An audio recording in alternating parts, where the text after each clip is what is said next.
What's up, Lesson 2 Crew Squad? Welcome in, everybody. Hope you're doing well. Hope you have had a good week and you're ready for an even, I was about to say gooder weekend, but better weekend. You already know. Welcome in, y'all. Welcome in. Hope everyone's doing all right. Let me say hello to the early chatters before we get to our regular fare here over on the pad. So let me say hello. What's good to, I can't see behind this. Who is this? Someone wrote a message early and I cannot read it now. Or I can't tell who it is. You know what? I'm smart. I'm going to do a copy paste. No one left behind. Chrissy, thank you so much, Chrissy. Welcome in. Hello. There we go. First chatter in the building. AZ with the tier 3. Appreciate you, AZ. Welcome back into Lesson 2 Crew. Thanks so much for the support. Tier 3, no less. Really helps. You have no idea. So thank you so much for that, AZ. I do appreciate it. Rob with 2Bs, hello and welcome in. And welcome back. Via Bella with 22 months. Appreciate you, Via Bella. Thank you so much. Thank you. Kalita, hello. Musketeer in the building. What's good? Right, guy? Hello. Lori, what's up? Sal's here. We got Genraz, Joelle, Pambella. Lori says, seems like Pooya's extra caffeine behind the screen here. No, I finally took a nap. I'll talk about my me tonight. You'll get to hear a little bit more about why that matters a lot. Just breaking away from reading Taryn's book for the best crew ever. Hell yeah, AZ!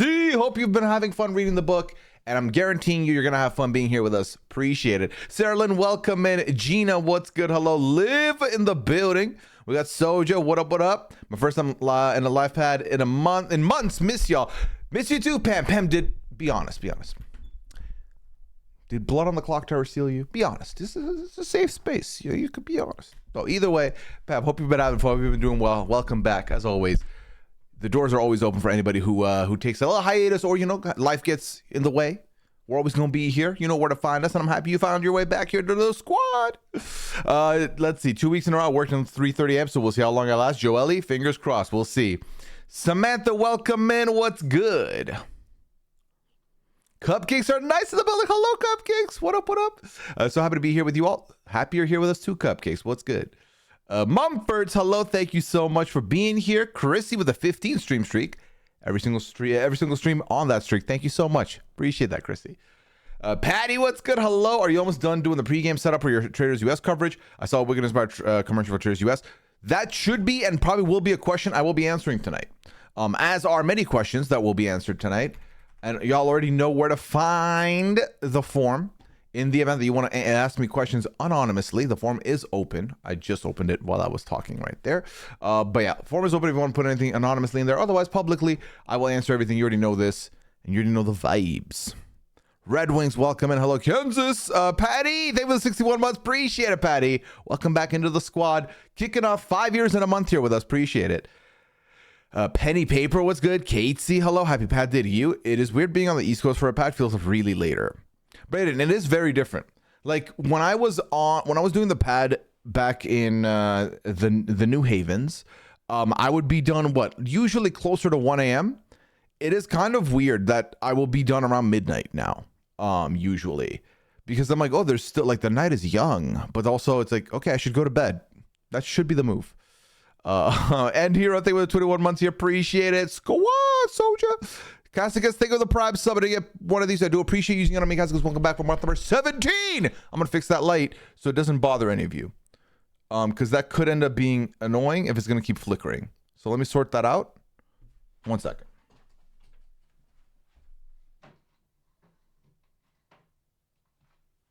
I hope it worked. We'll see.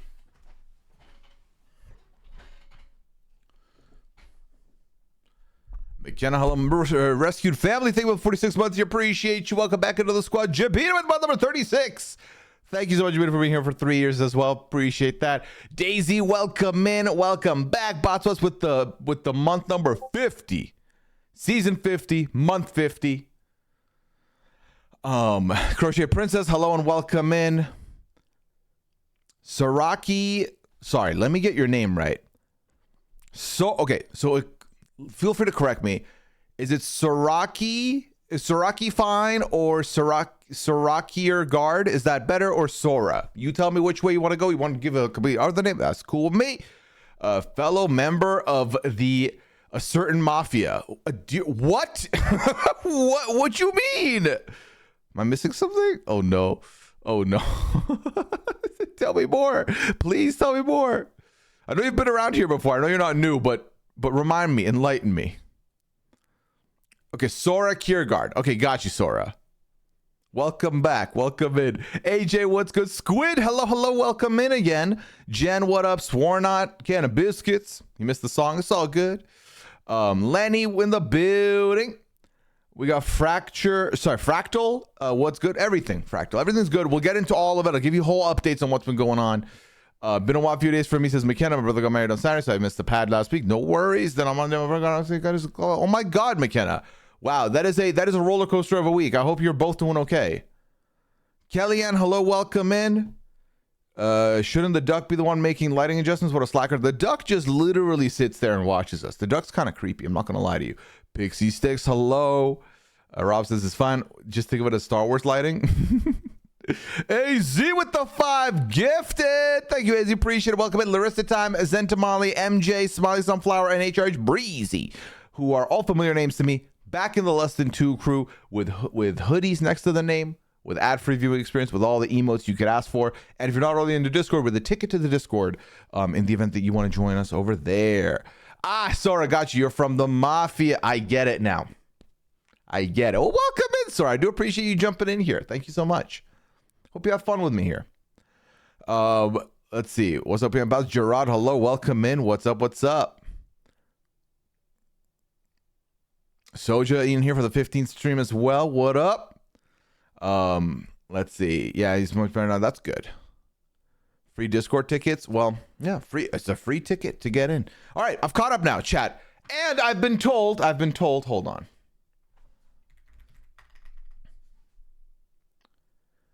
I have been told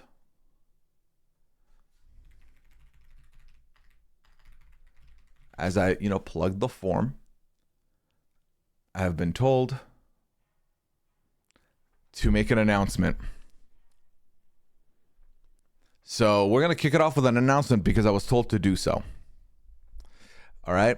So the leader of the group, we'll call this leader Biv, mentioned to let you know officially we have a brand new form that's going live tonight and is going to be live for the next week. And this form is for advent calendars. Now, I mentioned this last week. It's official now. For the next week, if you have any suggestions for advent calendars for myself or Liana, put them in this form. The max budget for each is going to be 30 for a total of 60. So if you find one for Liana worth 50, you want to give me one for 10, I will live with that. But if it's a combination, put them in the form. We will be looking through them together next week in preparation for the holiday season. And then we will be making some decisions. We will land on which ones we're going to land on. And then I'm going to order them so that we have them for the holiday season that is ahead of us. Okay? Okay. There we go. All right. Perfect.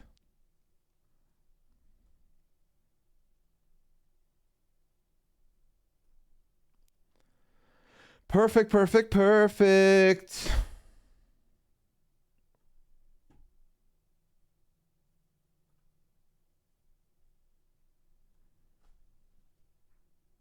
A Padvent calendar. Oh my God. That's the stream title. Thank you, Cupcakes. Padvent calendar? Are you joking? We nailed it. You nailed it, quite frankly. That was cool cinematic music. Thank you. Shout out to Intense Background Music on YouTube for being ready at the touch. I wish I could say I prepared that.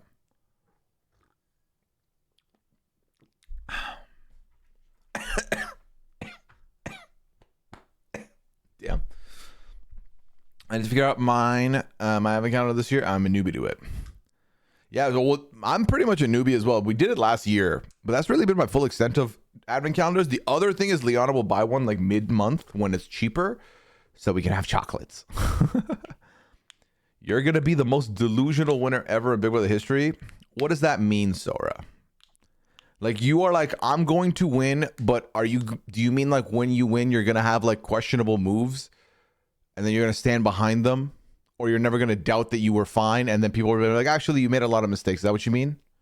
Like, let me know. Rocco, thank you for the prime. Someone didn't get one of these. I do appreciate using it on me. Welcome back for month number 3. Thank you so much. Appreciate you. Hopefully the advent calendars won't be all Miss Teddy inside. Okay. Sore subject. Because I still need to send those out. Aldi crushes advent calendars. Well, can't wait to see what they got to offer. Would advent calendars be out already? They might be, right? So I might see it if I go grocery shopping tomorrow.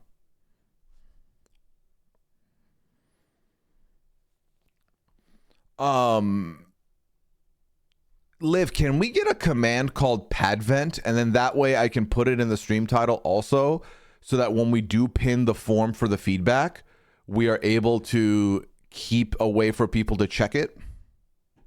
Also, we can have Nightbot like put it out there. It's Advent now. All right, just Advent. That's fine. We can do that. And then can we have Nightbot circulated every like 5 or so minutes, just in case people miss it and want or come in later and want to check it out? Oh, you change it to Padvent? All right, I'll change mine also. Everybody say thank you, Liv. And say thank you, Mandy. All right. Costco has lots of advent calendars too. Damn. Does Culver's have an advent calendar? I don't know. I've been surprised at how many places and things have advent calendars independently. So I used to just assume it was chocolate. It's not all chocolate. Wait until next week could be a problem. Lots of places sell out depending on the theme. Well, that's the thing. I'm looking for links for online for the most part. If you send me links that are not online, I can try and go get them, but then that's not a guarantee as much. Because if they don't get in day one, that's fine. As long as we put the order in, you know what I mean? Thank you, Confuses. Thank you, Mandy. I feel like I missed some messages earlier. That might be my bad. You know, I definitely did, because when I went to see your name, Sora, I peeked. Someone said something about oh, it was Vinyl. There we go. Lurker count protection message. Thank you, Vinyl. Appreciate that. Sorry, I missed that earlier. I was like, I saw that from the corner of my eye, I swear. All right. There we go. So we've got the form ready. I'm gonna have Keanu like confidence in my game. Be wrong a lot. Will make Taran pull his hair out because of my gameplay, but I will win. Hey, a win is a win is a win at the end of the day. A dub is a dub. As long as a winner is not problematic on like a real world tip, a win is a win. Take the dub. We'll take any form of dubs. Chat, thank you for that hype train also. I really do appreciate it. It really means the world. And thank you for being here with me once again for another weekend or another Friday night. So chat, that isn't the only announcement I have for you, okay? I got another announcement as well. I should hope so, Sora. Trader just has ones for cats and dogs. My cat loved his this year. Oh, shit. See, I don't know if I have it in the budget to get one for the girls also. So this announcement is a little more short. Oh, short term. Yeah. That one was long term. This one's short term. What I mean by that is it's good news, bad news. Okay. Bad news. No. Good news, bad news, good news. How about that? Good news, bad news, good news. Good news. Last week's Goose Goose Duck was phenomenal. It was brilliant. It was, quite frankly, some of the most fun I've had on Goose Goose in a while. Bad news, there will be no Goose Goose this week. Okay? Good news, there will be the return of The Devil and Me with Liana. Liana and I playing the spooky game on Sunday. So, good, bad, good. But then, fourth good, I guess 3 goods. The other good also, Goose Goose coming back next week, no problem. And then if you would like, I can put up a VOD, a Goose Goose VOD up on YouTube as well if you would like to watch that. That can go live like later in the evening Sunday. If you're looking for a fill during the week to be like watch something, some old Goose Goose, we can make that happen also. And also music, I already shut the tab down, unfortunately, Kellyanne. Goose Goose coming back with Omer killing you 3 times. Yes, because that is he said on the interview I did with him that he'll be back next week. So love Goose Goose Classic. Same. It was a good time. Vibes were good, immaculate. We had some new people join us.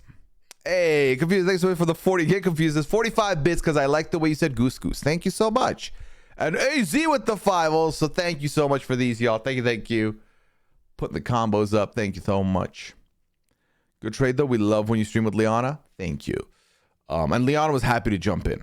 Don't know what to do with those bits. Hey, I appreciate it. I appreciate it. So thank you for them. But yeah.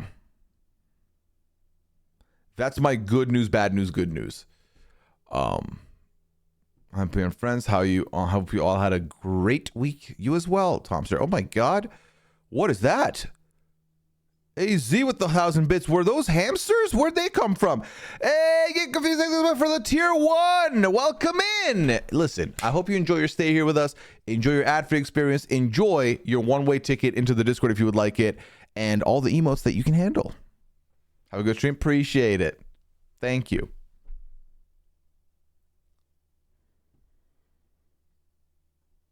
All right, and now, exclamation advice in the event that you want to ask me questions for the form. While this is happening, I'm going to quickly look up because I know someone said a question, and that person was, where is that person? I literally just saw it, so I don't know. Okay, I don't remember who said this, so I apologize in advance because I can't find your message in the chat, but you asked what's been happening with Peak. That's what you asked. Anonymous gifter giving a Jess Z Clutch a tier 1 sub. Welcome in. Jez is a free elf. Thank you. Shut up, creature. Back to the cellars with you. Just kittens. So someone asked what happened with Peak, right?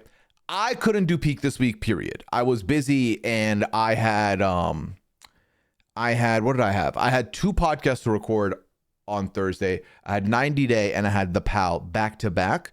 So by the time they were done, I did not have anything left in the tank for Peak. So I had already mentioned that I was out. Scally also was not available, so he didn't organize it. So Scally, and like that is Scally, not IP, but Scally organizes the lobby. I just pull up, basically. So I was not available.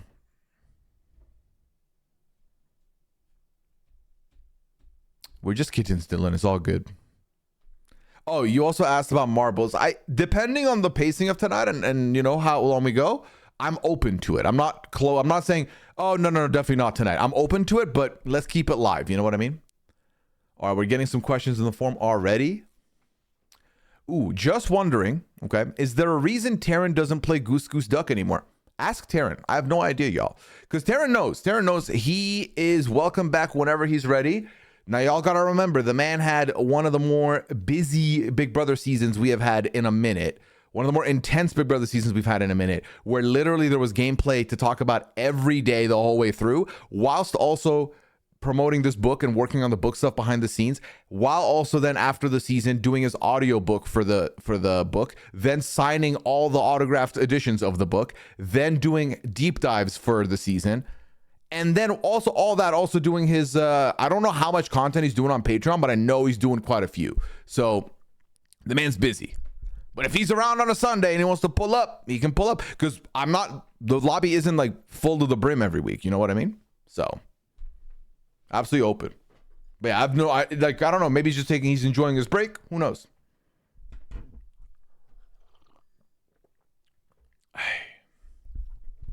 Doing 2 videos a day on there we go. See, Red Wings, that doesn't surprise me. He's on the grind.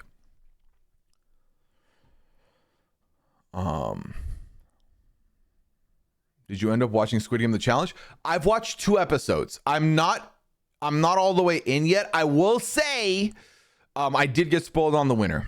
But I'm still gonna finish watching it, I think, because I was actually enjoying it. It's a shame I got spoiled on it, but also I'm not surprised I did. And you know the wildest thing is I got spoiled on it. You know where? On fucking Facebook. Of all places, Facebook. I got spoiled on it. Sometimes you get spoiled on the places you least expect, because I don't really use Facebook like that. So why the fuck was it there? I don't know. I got spoiled on the final contestants on Twitter. Then I got spoiled on Facebook for the winner. Next question in the form is, did you catch up on Squid Game The Challenge? Ironically, we just answered that. I saw they're casting for season 3. Can we fill out the application together for you on stream? Need you on the next season. I do not want to be on the Squid Game. I do not want to be on Squid Game. I don't think I do well on the Squid Game. But I'm not closed off to the idea of shows, but Squid Game ain't it.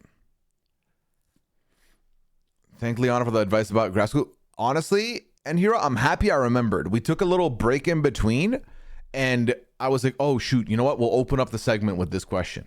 So it's probably the easiest one to get in on. Well, to be fair, it has the most slots available. But could you imagine applying for Squid Game and then being like one of the 200 people that just randomly leave immediately? Like, that would suck. Maybe we need you on 99 to beat instead. Started watching that one today. What is the premise of that, Lori? Tomster clocking in with a 3-stream streak. Thank you so much, Tomster. What are those? Hello. AZ with another 1,000 bits to bring out the hamsters. Thank you, AZ. Appreciate it. I haven't seen Squid yet, but I have met one of the folks on it. Nice guy. Amazing, Brayden. That's good. That's good. All right, 4 more questions. The form is cooking. Y'all are ready with these questions.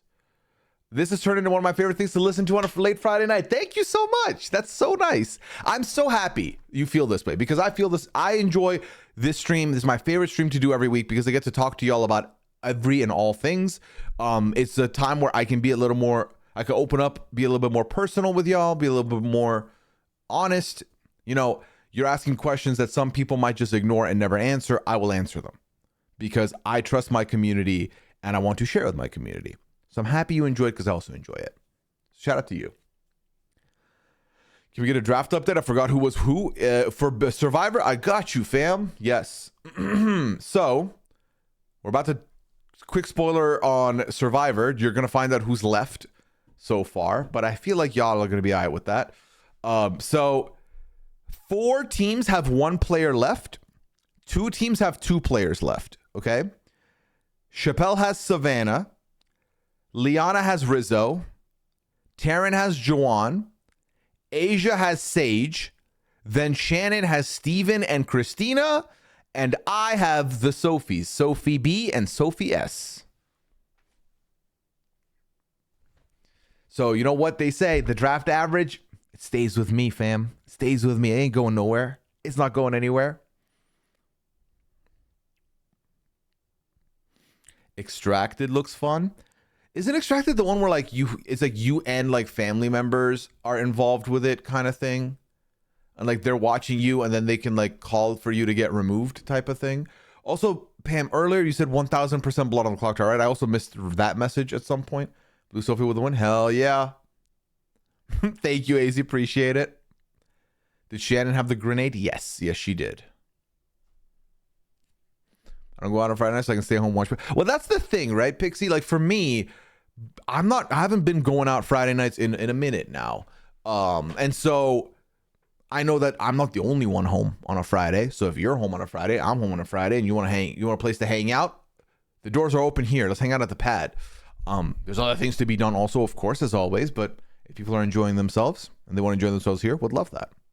Extracted exactly like that. Extracted is 1% outside and the other 2 get to chill in the headquarters. Do you see me more of an outside guy or a headquarters guy? Be honest. Be honest, chat.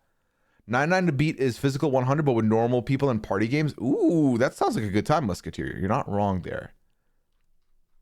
That sounds good. Sandra Diaz and her daughter on upcoming Extracted. Yes. Isn't there someone else on that season also, Daisy? Am I missing that or am I misremembering that? I feel like someone else is also on that season.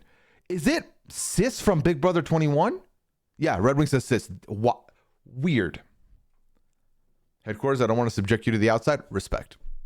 Respect. Headquarters, no offense. All right. Our headquarters 100% may be a bridge too far. I could handle the outside. I don't think the outside could handle me. You could have said 1,000% would have been valid, but I gotta let me act a little bit, disrespected, even though it's fair assessment. Have you ever watched Are You the One? I've never watched Are You the One. And not in a derogatory way. Like, no, it's not my kind of show. I just never had the opportunity to watch it, and the time never came up for me to watch it, if that makes sense.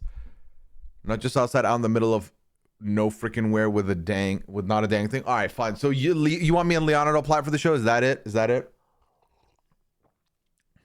Can I be honest? After binging the entirety of The Amazing Race this past week to talk about it with Scally, I do The Amazing Race with Liana. That'd be fun. I know we might not do well. I don't give a fuck. It would be fun to do. Hey, Zute with the 5 bits.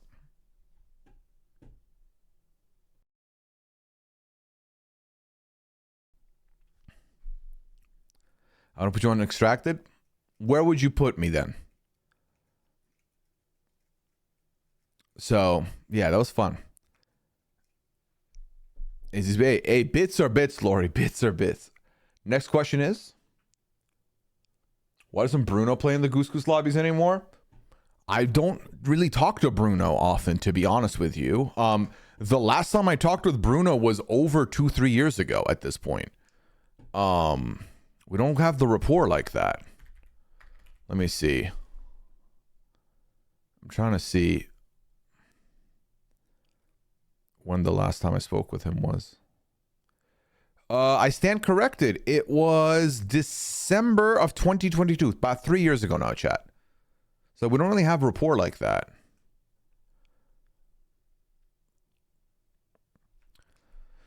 I think Amazing Race would be fun, but I do not personally like the show.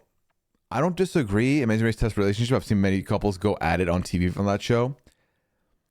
I think that for me and Liana, it would be like more of a we would feel like we're disappointing the other more than we'd be mad at the other person for not performing, if that makes sense. So like the boring type of sadness, not the popcorn drama sadness. Like the Palancers, yeah, it would be. Liana would get a little frustrated with navigation, but other than that, fine, you know?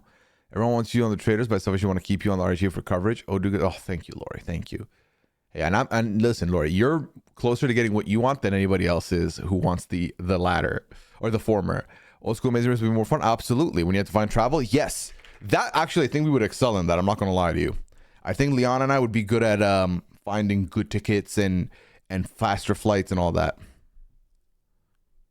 Treasure Jam. You know, I like to think I know what I'm talking about with the Traitors. I don't know if I could walk the walk on the show, but I think I know what I'm talking about. Does Liana drive stick? She has, so she could, yes. Is it about to be starting packing for a trip when I don't leave until Tuesday? Depends who you ask, right? For me, I don't really pack until the night before I'm flying out. But I think that if you have enough clothes for like Saturday, Sunday, Monday, that you're not going to use the clothes you're packing, then no, it shows excitement, right? So if you're not using that bag till you travel, no, absolutely not. You know, you're being ready ahead of time. What's wrong with that? I will say for this last trip, the New York trip, I made sure to start looking at clothes early because I needed to know if I needed to buy anything before this trip. So I did it a little bit more premature than the usual night before. But one thing that I'm disappointed about this Amazing Race season is that Chelsea and Jack's show storyline is only getting lost in every city. They've not really offered a whole bunch, Rob. You're not wrong. All right, next question. I have an ingrown on my toe, a hanging on my left index. And which should I go take care of first? Both. Why do you need to do them in order? Just whichever one you can take care of, take care of. I didn't even read it all the way out loud because I didn't want anyone to have a very like big reaction to hearing it. But like you just handle them at your, you know, whenever you can do one, do the other. I don't think you need to do a draft pick for this or flip a coin.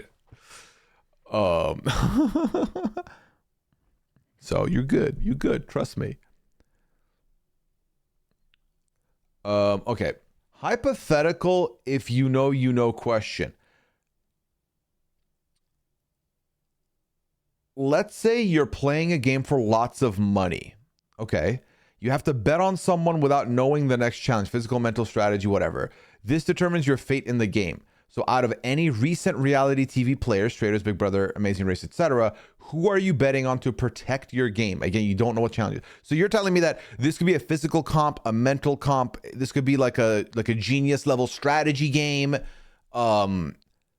any of the above. And I don't know what's coming, and I have to put my money on somebody. See, it's an interesting question because I think my immediate instinct is put all of the chips towards a competition, a person that's capable of doing multiple things. I'm not going all in on like a physical person and hope that I get that going, right? So that's not what I'm gonna do. It's interesting because I'm rattling now my head on people that I would love to consider for these roles.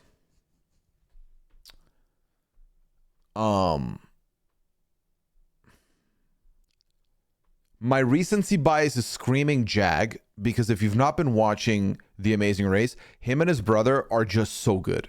Like, they're just good at these things. So, low-key, not a stupid move for me to put my money there. But I'm trying to think of like one. I'm trying to think of a Survivor one. I'm trying to think of a Big Brother one from like the last like little bit here to name.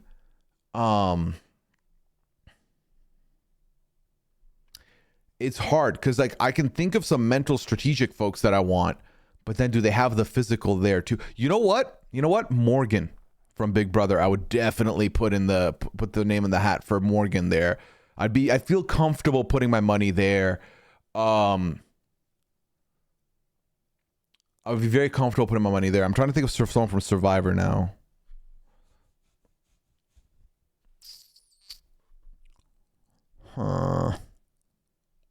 You know what? Rachel from Survivor 47, I think, is a great shout also. Genevieve, I would also be very comfortable with as well. Caleb from 45, I'd be very comfortable with as well. So, it's quite a few.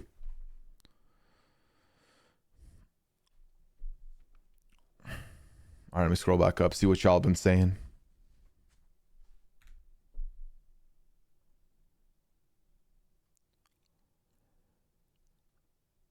Jag, Chelsea, Rachel, Michael Bruner, Parvati. Parvati's another great one. No more Jag on competition shows, please, for the sake of someone else winning. But if I'm trying to win, let me bet on him, you know?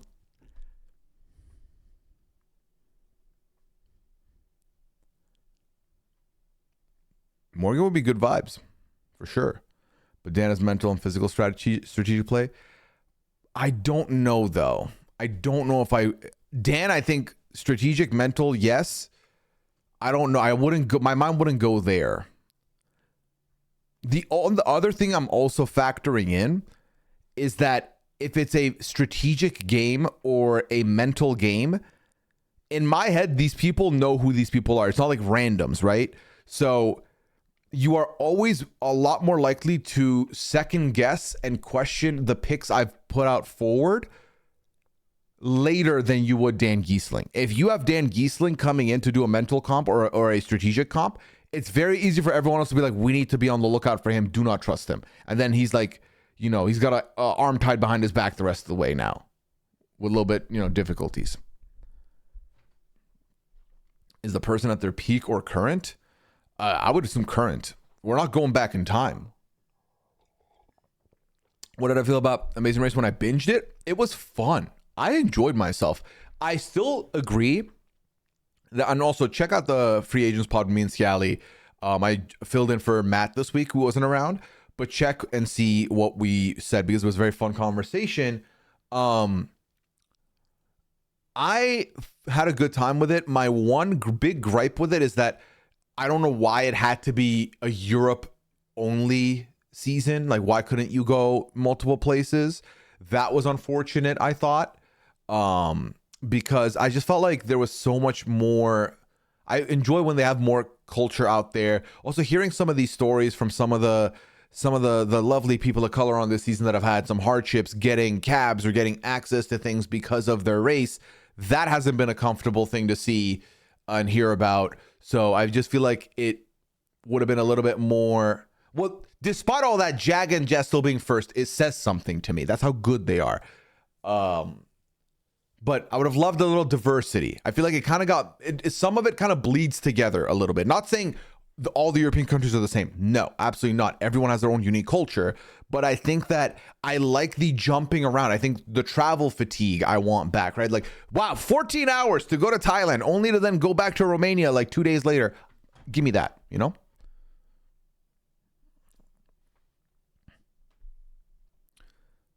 Love for Asian spot. Hell yeah, Ali. Hell yeah.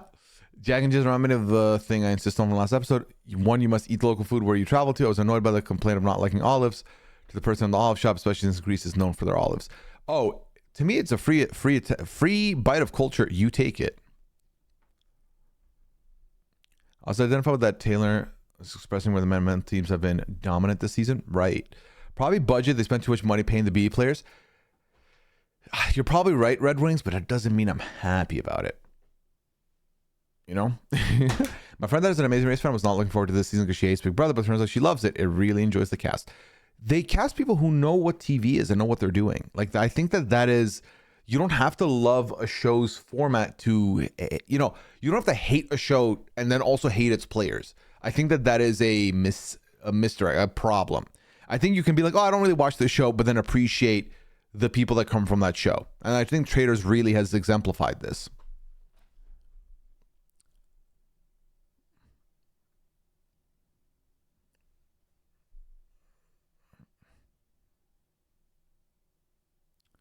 They just filmed Amazing Race 39 without specific spoilers. It's back to worldwide route. Hell yeah, love that.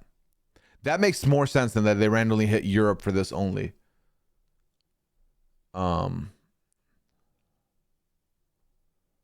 Hey, Pooya, I'm trying to increase my SEO. What kind of keywords would you recommend, and should I use any special code in my header footer? I mean, I'm not a marketing graduate, so it's a hard question for me. I mean, I think as far as SEO keywords go, it depends what your topic is, right? It depends what you're doing. Because I think people often think, let me just get in the keywords that are trending and put my stuff in there. But if it's not relevant to that, people will just ignore it. There's too many things being published every second of every day that people will not click on something just because it's in the popular zone. You know what I mean? But Kellyanne's SEO is a long game. You kind of want to find you want to like become prominent there little by little, brick by brick, by the sounds of it. Eric is a beast as well to put money on. Eric who? This is fact because I don't watch the Real Houses, but some of my favorite people are from there. Right, exactly. I'm meeting all these housewives that I've never would have known about before, and I'm appreciating them, even though I don't watch their shows. What are my keywords? Dear God. What if you had to say I had keywords, what are my keywords, chat? Yeah, question Oscar. I'm sorry I can't help you more with this because I'm really not familiar with this game. But like from experience, my experience specifically, you can't just hop on a trending word and put your stuff there because people just won't click it. There's so many things out there they're not clicking. Oh, Tucker's brother. I don't know if Tucker's brother has proven it to me at a strategic level for me to be comfortable putting the money there. Physical, sure, I'll give it to him. But I don't know if the strategic play is there yet. Hey, Pooya, can I use you as a reference? I really want this job. Good luck. I don't know what job, and I don't know how I'd be qualified for it, but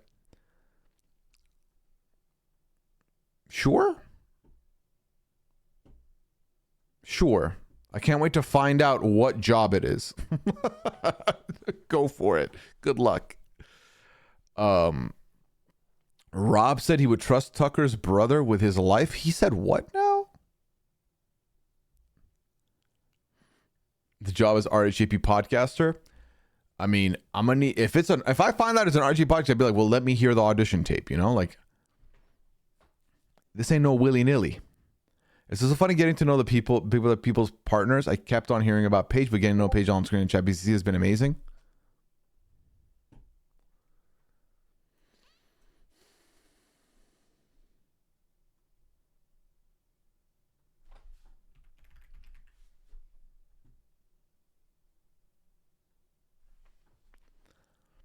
No, Paige has been incredible, and it's been a gift for everyone to get to meet Paige, I think. And I think that's the thing for me, which I would like for people to remember, and I specifically feel this personally. I think that people need to remember that when people that we like or have liked get cast on these shows to come back. They're supposed to be the intrigue that brings you through the door, but then we always get to meet people that stand out. I think there's really only one season of a show I can think of where the new people gave me nothing of value, truly. And that was Traitors US season 1. Every other season of every other show I can think of where there's been new people and returnees, some of the new people have stuck out to me and have been memorable. Just Traitors US season 1 had no redeeming quality as far as new people went, unfortunately and respectfully.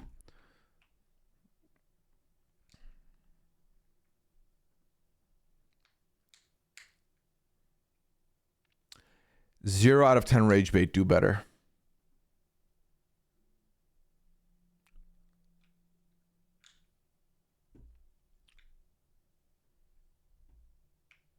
I am not caught up with Squid Game. I have watched 2 episodes of Squid Game, the challenge so far. I intend on watching the rest. So what was the rage bait? Nah, we ain't giving them the spotlight. If it was good enough, I would have said something. It was not good. Let's see.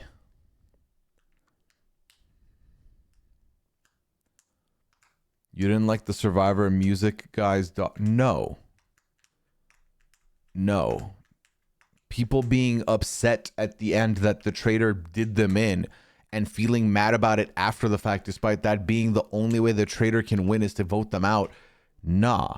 No, I don't respect that. At all. And like, just the fact, Red Wings, that you don't remember their name. You know? What does that say? What does that say? What does that say, Tom, sir? It was, oh, there you go. There you go. Okay, both of you knew. Cool. I low-key didn't remember until I thought about it. So, but yeah. No, I'm not doing this game again. Name every new era third juror. Because you said second last time, and genuinely, I said, like, I would say the same answers again, probably. So... okay, anyway, fuck it. Let's try it. Not counting this season, because I don't want to spoil it for people who may not have seen the ones for this season yet. So we'll go back to 48. I think I got 48 wrong last time, you know. I think it's fucking Milkman, David. And then 47 is...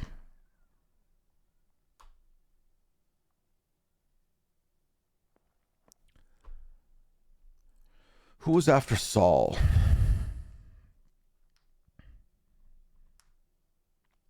Was it Caroline? I'm going to go Caroline and hope that that's right. We'll move on. 46 was Tiffany? Hope I'm right on that. We don't know. No. You know what? It wasn't Tiffany, I don't think. I think it was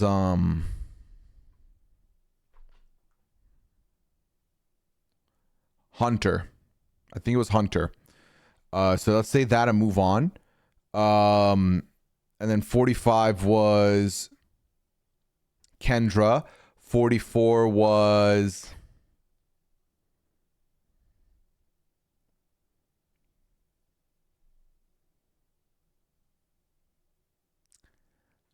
44 was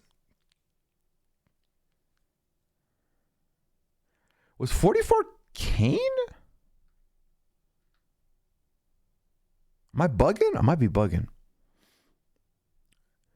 My instinct was Kane or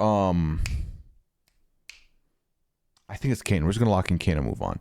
43 was, who knows at this point, honestly. Dear God.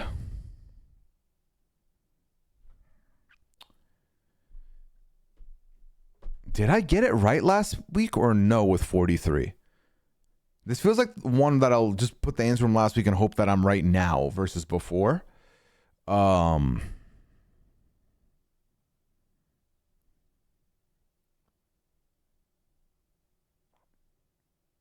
blanking. Oh, yes. So you know, you may be. You know what? Yes. Janine. We're gonna try that again. 42. Were you in the jury? I don't think you were in jury.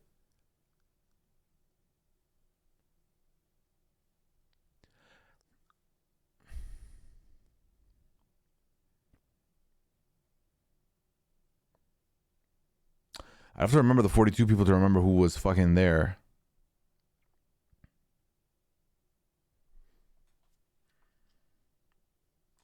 Jesus. Yeah, this game is getting...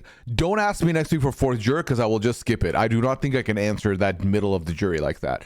I already think I'm going to do worse this time than I did last time. I cannot remember 42 though. Like I'm thinking of like two names that I know for sure are not the jurors there on those spots.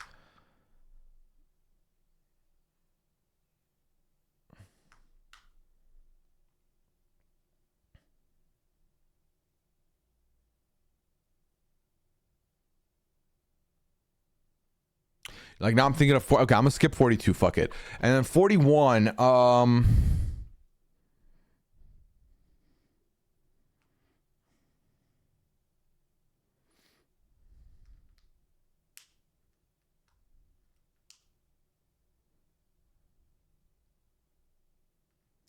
don't remember 41 either. I'm skipping that. So I know it's boring to end it like that, but I just cannot remember. I cannot remember. All right, let's see the answers on the other side here. Evie, okay. Tori, oh my god, I thought Tori was the second one, so I didn't say Tori. Ryan, forgot about Ryan. Kane, oh, there we go, Kane. Okay, 1, 2, Kendra, 3, Hunter, okay. Gabe, I missed one in the middle there. David, okay, there we go. All right, so 1, 2, 3, no, 1, 2, 3, 4. I got 4 right. I think I got the same last week. So good enough, we'll take it.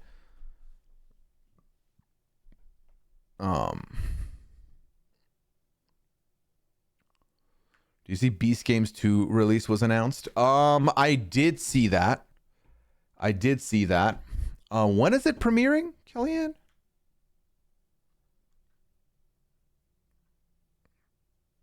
We're going to see AU versus the world. Is it worth watching? Absolutely it is. It's so good. If you're a patron of RHAP, you can find access there.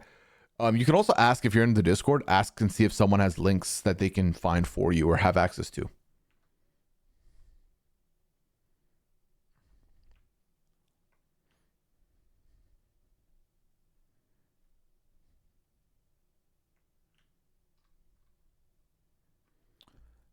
I mean, Ryan was a whole Olympian. Gabe was probably your biggest miss. Yeah, probably 7th. Damn. All right. Well, I'm gonna be busy. January 8th, the new show starts that I'm gonna be busy with. So, do you watch Dancing with the Stars? And if not, what star would need to be on the show for you to watch consistently? Genuinely, I can't think of a star that needs to. You know what? Dwight. If Dwight Moore was on Dancing with the Stars, I would watch it. To be fair, if it's a player from one of these shows that I watch frequently, if they're on and I care about them even a little bit, I would check it out. That would be my foot in the door, right? That would be what would make me get there. Jeannie was for sure of the 43. Okay. Can Dwight dance? I don't think so, but it'd be fun. He was Tomster, but he's not moving the needle for me, you know? He's not moving the needle for me. Any suggestions for those spending Thanksgiving alone? Depends on who, like the type of person you are. Some people want to just like do their own thing, treat it as any other day. Feel free to do that. Catch up on movies that you may have been put away, haven't watched, or TV show that you haven't started yet that you want to. That's a great day for it.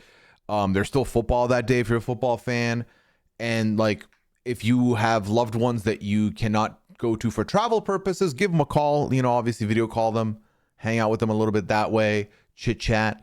And then I think, remember that you are not alone. I think there's a lot of people who you may be surprised in your circles online that are also alone.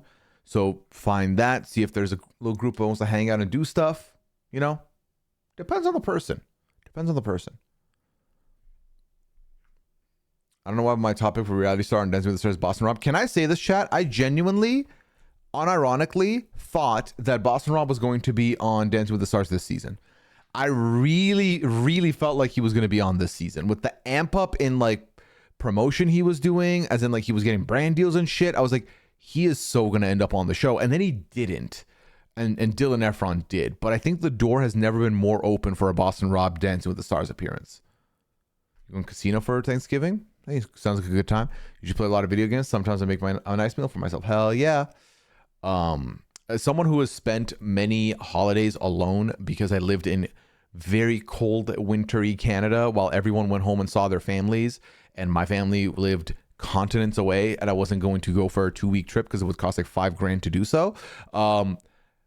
It can feel lonely, but also it depends on how many days. For me personally, I don't think everyone's experience is the same, but for me, it felt lonely. It was a little long, but I found ways to enjoy myself, watch shows that I like, and played video games to keep myself company. So it depends. It depends. If you want to play video games on Thanksgiving or have a watch party, bang my line, says Minnie. There we go. But do not jinx it. I do not need him on my favorite show. Please, Lord, LOL.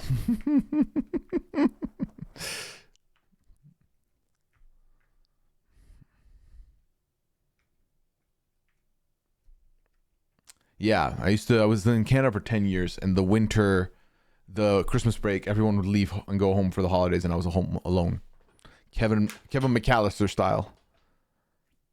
Rob's going to be when he's on Dancing with the Stars next year. Does Rob take Dancing with the Stars? I don't know.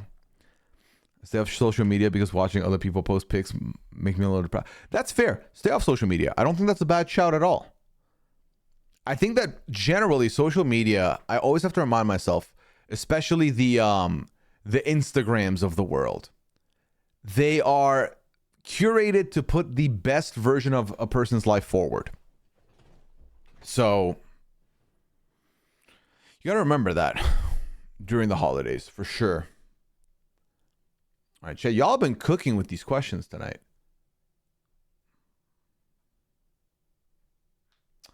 All right, bit of a personal one here that someone's felt comfortable opening up with. So let's see if we can answer this to any of our ability. I trust my boyfriend 100% and know he would never put me in an uncomfortable situation, but he wants us to go to a sex dungeon to spice things up, and I'm kind of scared to try it. Before I go further, no kink shaming in the chat. I'm being very serious right now. Don't do that. If this is a genuine question, someone felt very, open to ask this, don't kink shame in the chat, okay? Okay, deal. There are so many negative associations that come along with it, but I don't want to disappoint him. I'm not sure what I should do. Any ideas? I think the number one thing I would say is if you do not feel comfortable, if you feel like there's negative, like you feel negatively about the experience, don't do it. If your boyfriend feels disappointed, that's on your boyfriend. At the end of the day, things related to sex, it is depending on how many parties involved, at the very least, two-way street, and both of you are meant to be comfortable in that situation, not one uncomfortable for the sake of the other person, ever. So if you feel even a little bit like you don't want to do it, just be honest and say, hey, this ain't my bag. I'm not trying to do this. I'm open to discussions about other things if we want to spice things up. I don't want to do that. I think that's how you approach it. And again, if there's like pressure or pushing or shady shit or comments, then know that you made the right choice, because that should never be the next thing. If the next thing out of his mouth after you said all that isn't okay, or, oh, I'm disappointed, but I get it. If there's no I get it, then no, wrong. Okay? Okay. Squid says, I've been to some BDSM clubs and they were fun. No one pushed me to do anything I didn't want to do, and they were respectful. I'm a female if that matters. Well, thank you for the clarification, Squid. Well, that's the thing. I think some people will like try that and be like open, but if you're anxious about it, you like don't really want to do it, and if you're gonna do it just to not disappoint him, then I don't think you should do it, right? If you do it because you're intrigued or stuff, I think that's fine. But if you're like, oh, I don't want to, but I don't want to disappoint him, then no. I went to one of those that was R-rated with friends. We laughed, but it would be maybe odd if you weren't into it, right?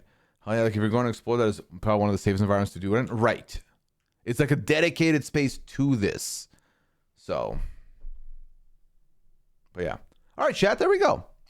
And also, to be clear, I didn't think anyone was going to kink shame, but you never, you know, just want to give it a little heads up. That's all.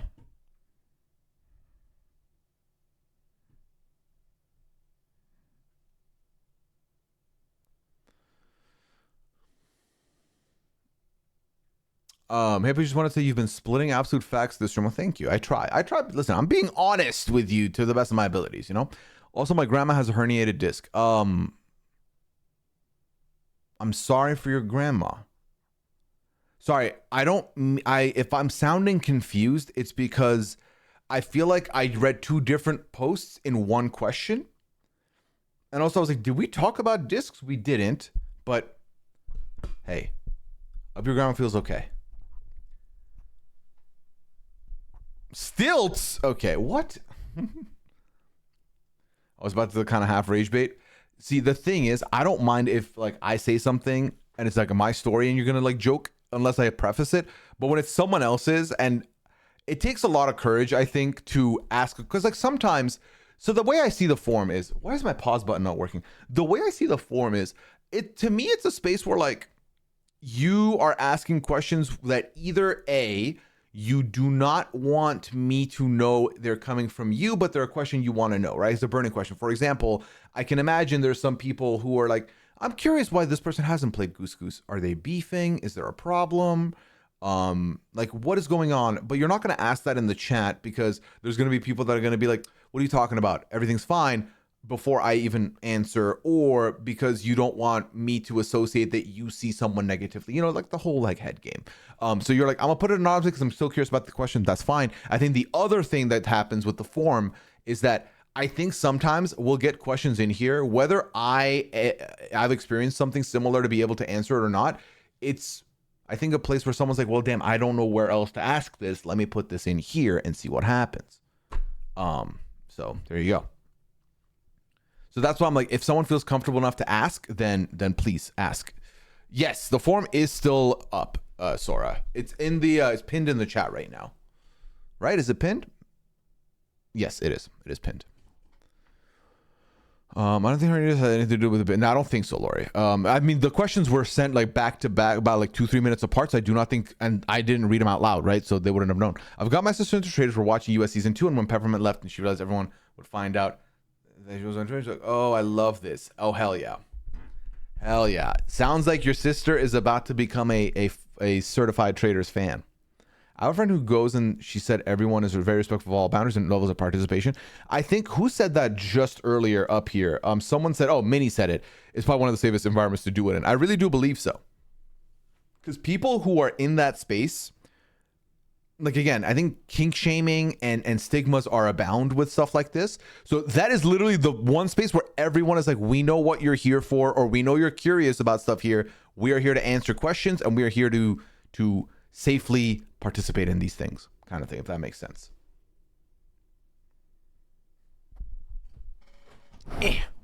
Great use of the anonymous form. Yes. So when will we see some of the latest Big Brother players on Goose Goose Duck? I believe, based on what I've been told by some people in chat, and also just the timing of things, I think we're inching closer for me to send the message out.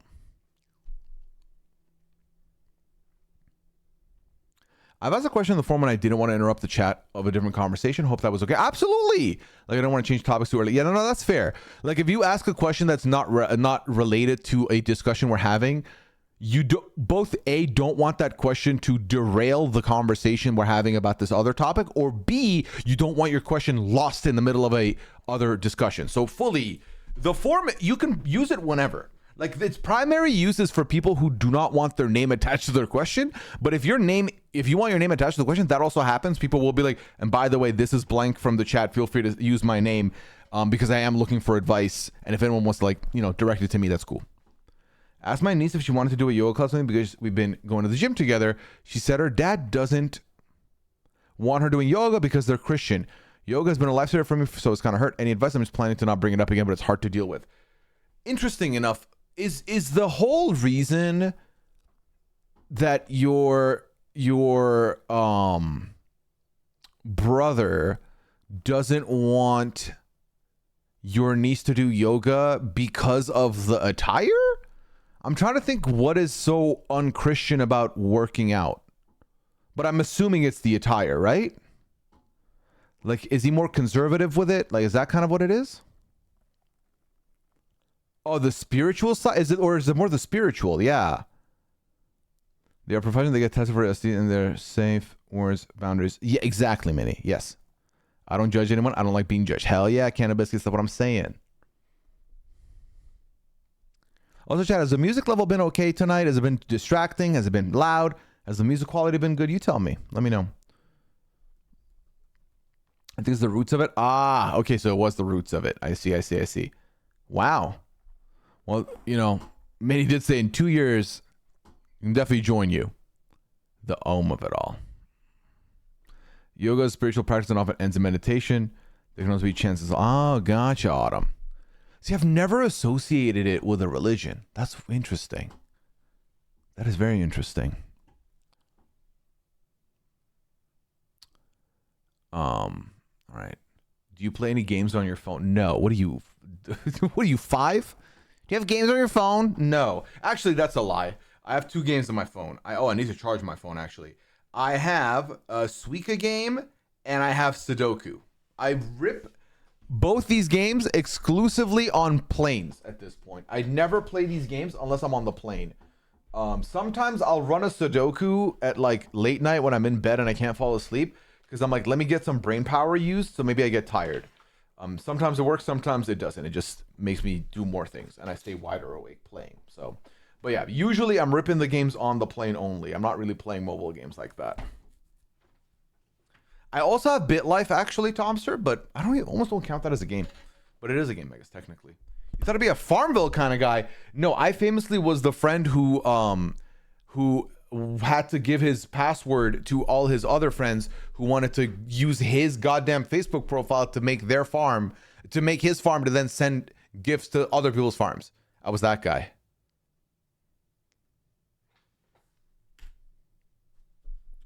You have chess? Fair.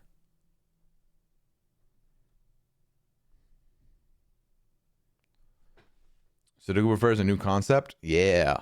Yeah, I don't do connections or Wordle frequently anymore like that, but yeah, Squid, the other part, actually, sorry, I didn't finish answering your question, I feel like, because the other part you said was any advice on you feeling hurt?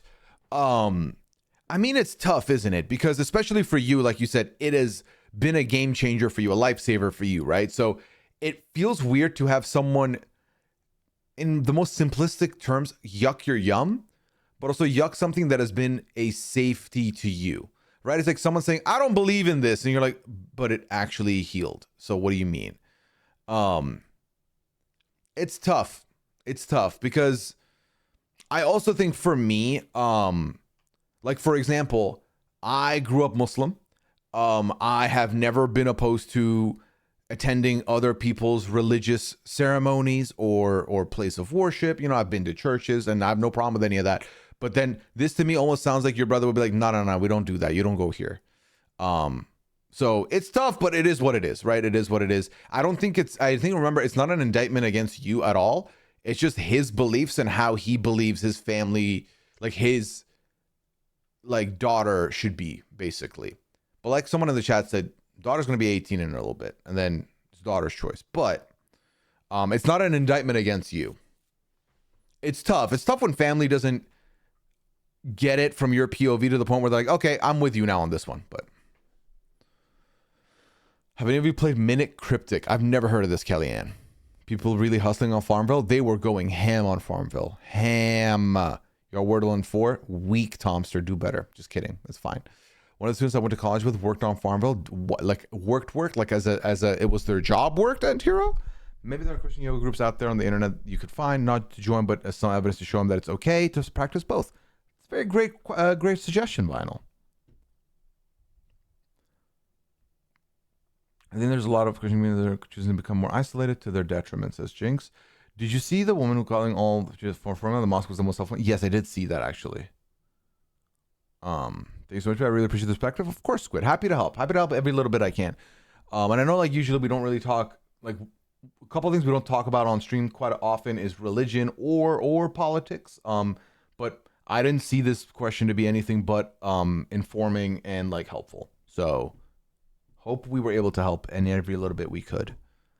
As I click the next question, which I never know where we're going to zigzag to, and that is, do you have a dog, a cat for Adam Counter suggestion? I have a cat. I have 2 cats, which I did premiere a photo of Pearl on the PAL this week, but I'll share it with you here also. This is angry Pearl.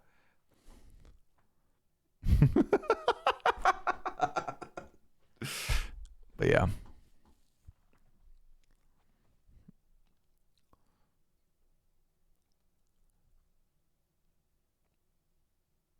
Pooya, my girlfriend and I went to a frat party last weekend. Okay. And a bunch of guys came up to me and shook my hand telling me, you got a good one. Should I be worried at all? Worried about what? No. You got a good one. Do you believe that you have a great girlfriend? Other people are being weird? Don't worry about it. You're fine. I don't know what you'd be worried about. You know? You good. What did you do to that sweet baby? I did nothing. That's literally, so that is, since her teeth were removed, like her 2 front teeth were removed, she makes this face and it looks a lot more angry than it did when she had teeth. That's just all it is, okay? That's all it is. Emo potential? Honestly, potentially, yes. I was an animation game dev degree. Oh, interesting. Close friend worked on Elder Scrolls Online and professor worked on Skyrim. That's kind of sick, actually, and hero. The resting kitty face. Yep, I could see that. I could see that. Yeah, you should not be worried whatsoever. I don't know what you could be worried about. If you have any clarifying, additions to that, let me know. But otherwise, low key, no worries at all. Have you ever experienced any ghost paranormal activity? I have not. Grandma got. Oh my god. Yeah, no, I've not. Not was about to say thankfully, but no, not to my knowledge, I have not. But yeah.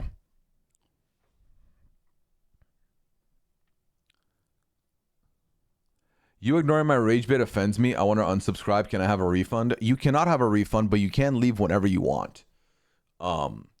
Listen, I've been doing this for 5 years now, the streaming side of things.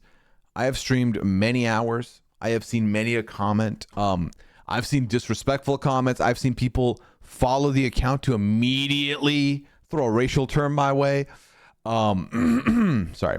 And so I've seen the worst of it. I've also grown up brown, so I've heard the worst of it. Your comment was just there to troll. And as far as I'm concerned, if you are a subscriber of mine and you're trolling after I've made it clear that I would like to not be trolled, then I don't think this is the community for you. I mean, you could still stay if you want. That's up to you. But with all due respect, don't act for a second that just because you're subscribed to me, you could try and rattle my cage and it should be chill. But yeah.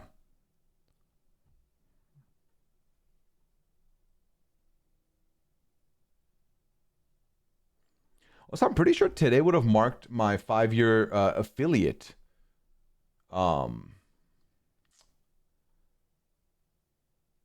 My affiliate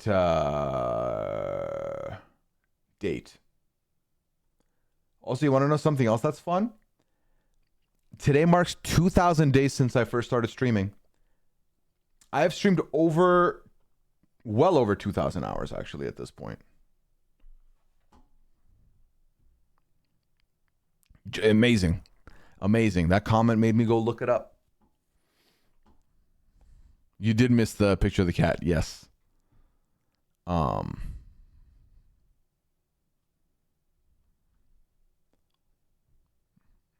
We just ready by asking about the mole every stream. See, that's fine. But you make comments about my appearance and then be upset that I'm not talking about them is funny. And here's the thing. I know you're just trying to pull my leg anyway. I know you're not really real about it. Because if you were, you just unfollow and leave. But you wanted the acknowledgement, so you got it. There you go. 2,000 hour stream. Are you joking? Vinyl, thank you for the gifted sub to the IA from the moon, or Thea from the moon. Makes more sense than the IA from the moon. Thea from the moon, welcome into the crew. Compliments of Vinyl. Now the Rageberry can be absolved of their duties here. Vinyl said, I brought someone in. Goodbye.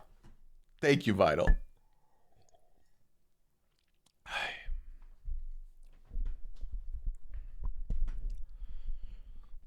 Then when I watched the Pooya and Liana Lounge, I thought that's okay. What, rage baiting is okay? What do you mean?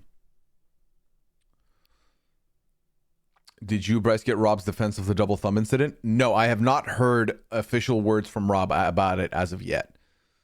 So yeah. I am just a person, Can of Biscuits. You ain't wrong.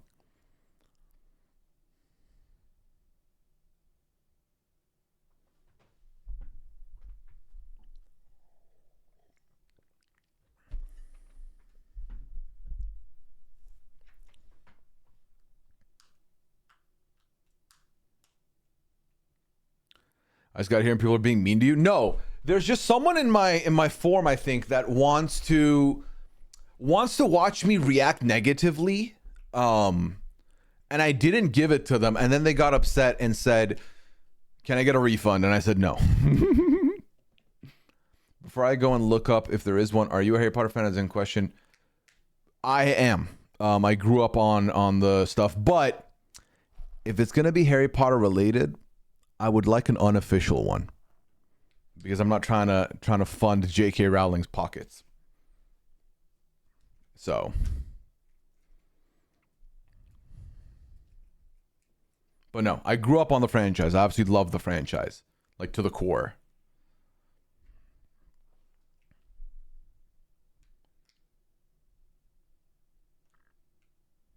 Apart from my leadership training on Wednesday night, I have to say that as skeptical as I went in, afraid of trust falls into emotional bonding, it was truly amazing. Sorry. If any of you have a change leader institute in your state, I really suggest looking at that. Amazing, Jinx. Yeah. Yeah, of course. All right. Next question. What is this 6-7 thing going on? Can you demonstrate? It's just a thing that kids be saying nowadays. This is their new, we talked about this. This is their new numbers. We had 69. We had 420. Those were our big trigger numbers. This generation, it's 6-7.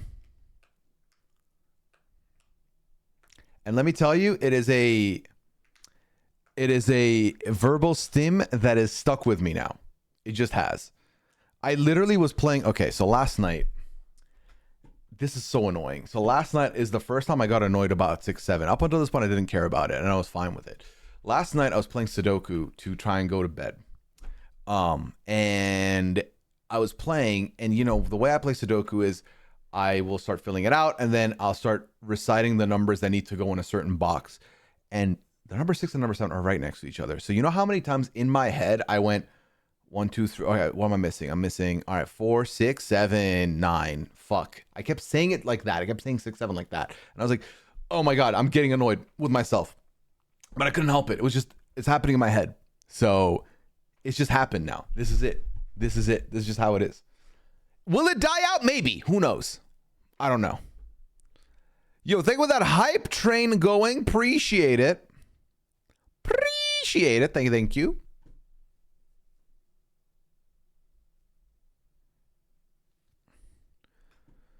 Those ranking 6 and 7 in Marp should get VIP badges tonight. I don't know about that, Lori. I don't know about that. We'll see. My 5-year-old got my parents saying 6-7 on FaceTime the other night. That's hilarious. I hate that it triggers me when I hear it now too. Yeah, it's just stuck with me now. But those numbers meant things. Autumn, I do agree. This kind of came about in a weird way. But to me, this is about as like, and as a millennial, right? To me, this makes as much sense as goddamn planking did to us. I never understood planking. It was dumb. It was just a thing people did. This is equivalent to that to me a little bit.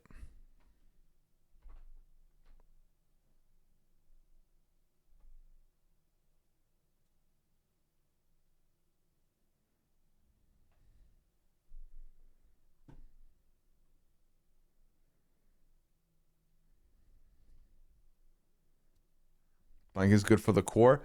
Well, my core needs a lot of work before I can get to the planking stage. Planking was so goofy, I'm just seeing it on the outfits. Planking at least made for a funny picture. But also, people were being dangerous with it. I don't think there's a lot of danger in mindlessly yelling out two numbers. Except for it being irritating as fuck. But like, I can't think of the goofy equivalent to 6-7 for millennials that was vocal and not, was it like, maybe it was that like, was that it? Is that the one we're gonna go with? But that still had a little more context to it. 6-7 was literally born out of nothing.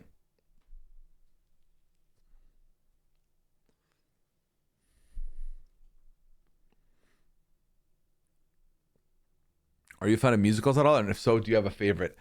I'm a very new musical guy, as in I've never checked out musicals before until being with Liana. And as of right now, I only have one musical under my belt, and that is The Music Man. And that was good. I've enjoyed myself. I was about to say D's Nuts. D's Nuts also could be a shout. But even D's Nuts has a little bit of sensical to it, you know? Wow, what'd I do? What'd I do, Minnie? What'd I do? What did I do?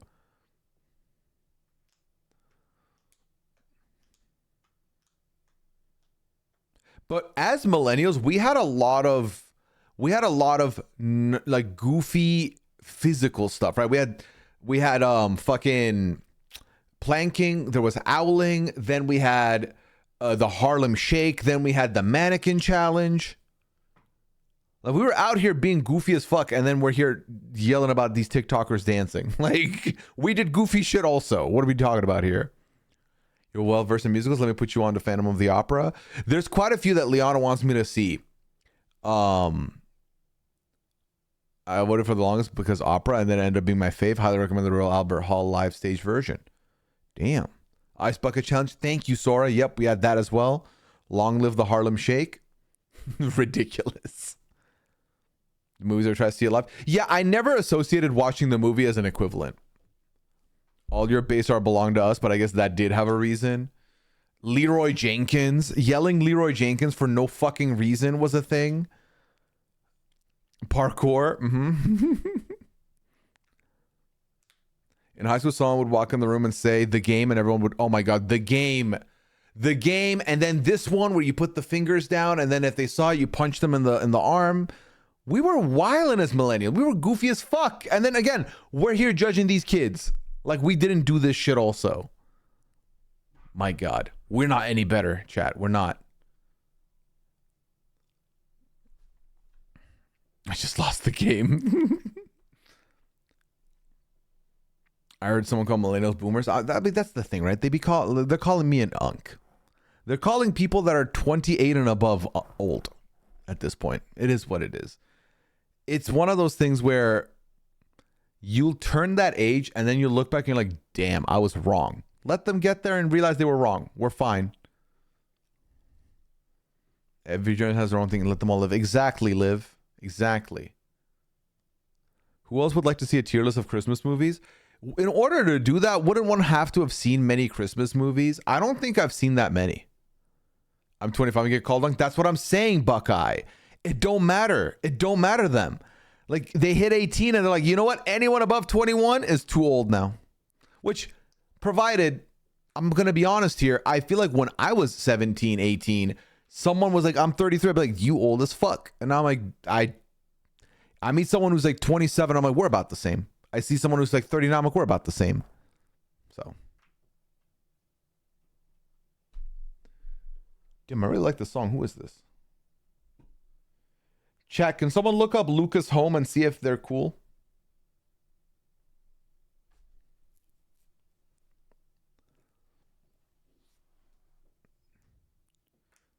Do you like Masego? Masego. See, if I say, what is that? Does that answer your question? Genuinely, I want to know, though, Autumn, so tell me. I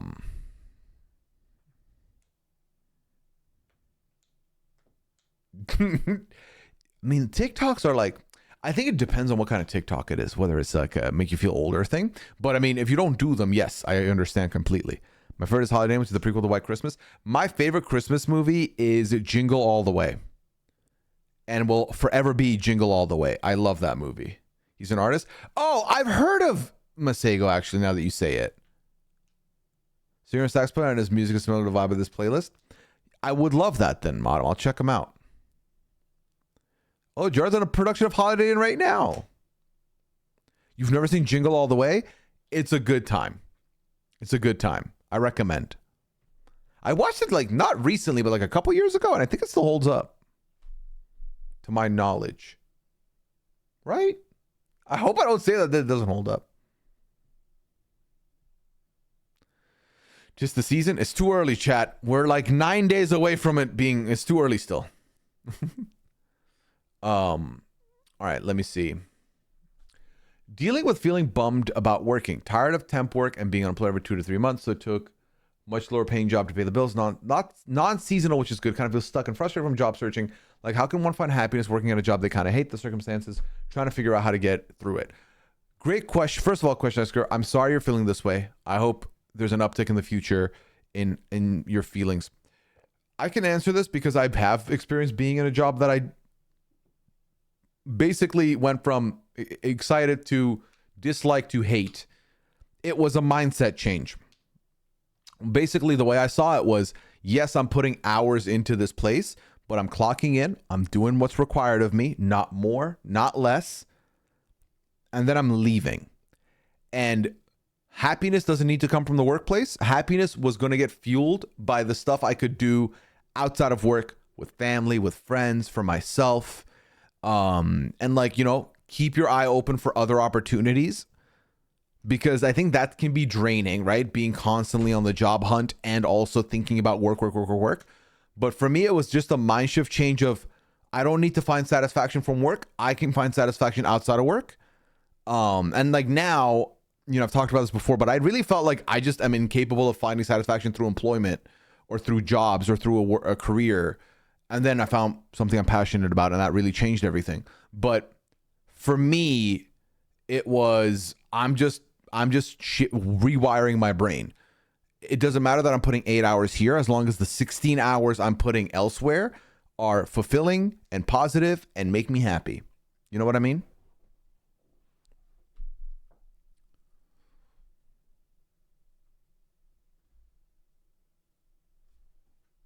Wait until I tell Rob about what you said about RHAP. What did I say about RHAP? What are we doing here? I wish I had the mentality when I was actually working. Oh, you're saying that I'm saying this about RHAP? I still work here. I still work here. I wouldn't pick up more jobs, more opportunities, more podcasts if I didn't love what I do. I wish I had that mentality when I was actually working. I'm kind of that boat on DoorDash, and I kind of hate it most days. I pick up other people's work too often since they're lazy and it's creating major issues. You'll probably have a wait list, but of all the apps, it's the best. You sign up for a block of time. Morning, I had a 3.5 hour block that was canceled, so I got paid. Ooh, nice, Mini. Just teasing. Yeah, no, I figured, Jinx. But yeah. The next question in the forum: how did you know you were ready / wanted to get married? Also, what kind of wedding did you have? So I'll answer the second one first, because the sad answer is I did not have a wedding. Leon and I, during COVID, had to get married while everything was shut. The government shutting down, life is shutting down all around us. And so we rushed to get to City Hall, one city over, get married, get officiated, and then apply for the stuff. I got married in a winter coat. Like, it was not glamorous. But as far as how did I know I was ready and wanted to get married, it really just came down to the idea of Liana being my person. And really what I mean by that is the way I did that exercise was because the love is there already, right? The love was there. And like that love, that fiery passion, that's there. So that's good. I think what I had to think about and did think about that really made it locked in for me was 20 years into the future, am I still going to laugh and have fun with this person? Can I picture that? Can I envision that? And the answer was yes. Do I want to have 20 years worth of highlight reels with this person? 30 years worth of highlight reels with this person? The answer was yes. And I think the other one was, do I see this being somebody who I would want to continue to grow with and would want to improve for and be the best version of myself for? And the answer was yes. So all of those yeses really made it easy for me. What's weird is that maybe it's because I didn't have a wedding. It didn't feel like a big, like, to me, I was like, it felt the same as being together. You know, it didn't have like, oh my God, we are on a different level now. We're a different plane now. I think that might have had something to do with it. Like, there's no like hella people like looking at me and Liana like being together. So maybe that's what it is. But that's what really made me feel comfy. So.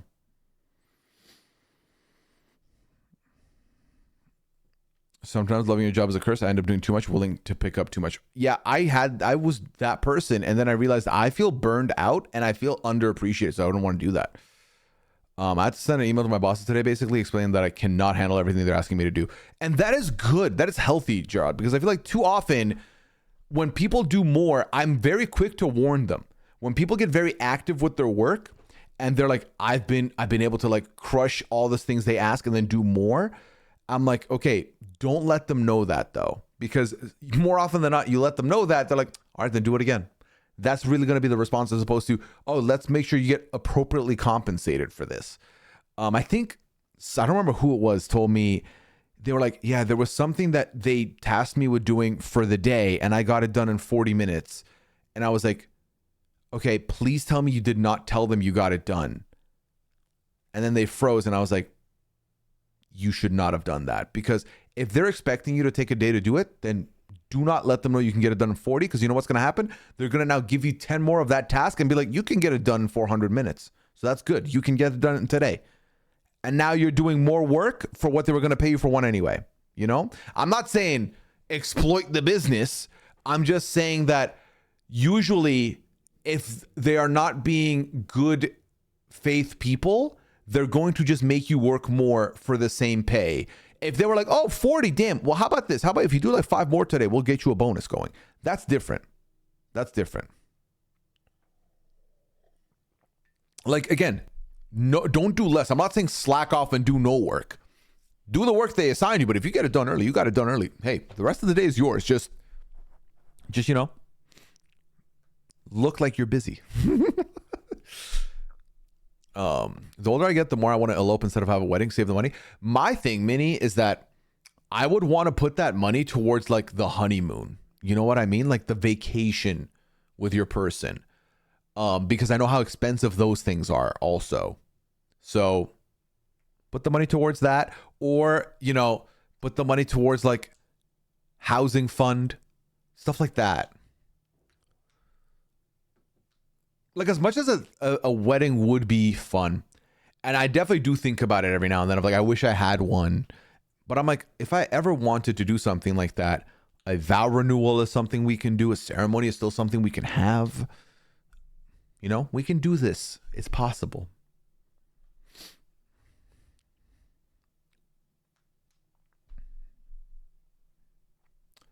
I really like the previous song also. I should add it to my list.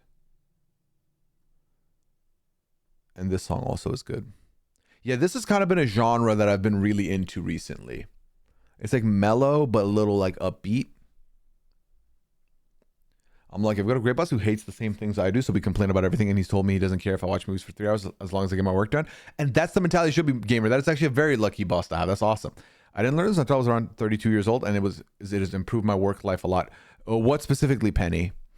I'm saying exploit the business. Boss makes $1, I make $10. Right. That's why I shit on company time. But don't put that on Facebook, because then you might get fired. They'll exploit you as much as you give. Right. I literally told my boss today that I don't have the bandwidth to handle another project, and ended up fine. Just be reasonable with yourself. Sam, who's your boss? I don't know who you're talking about, Sam.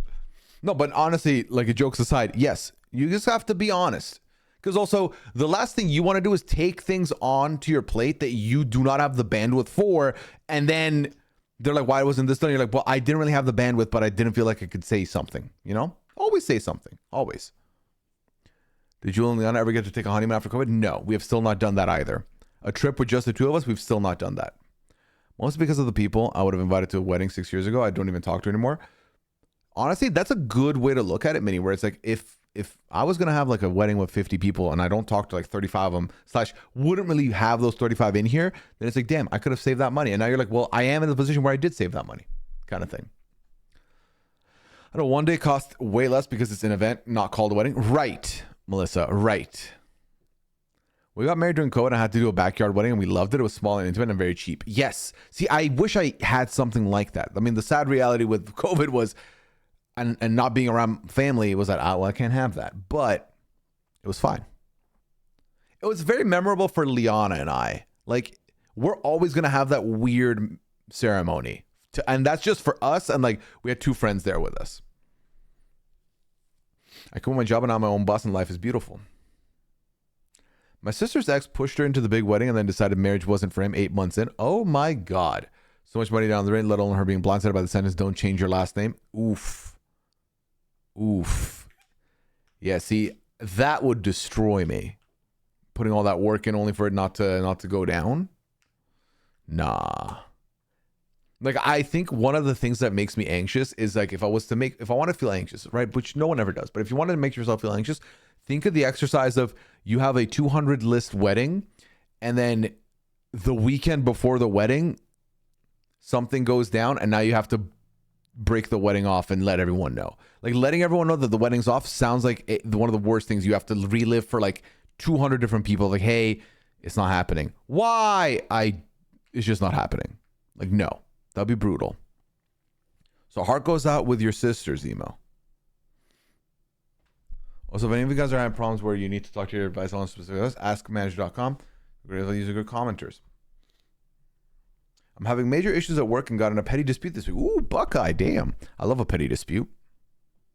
But when it's major problems, it's different. Right, Sam.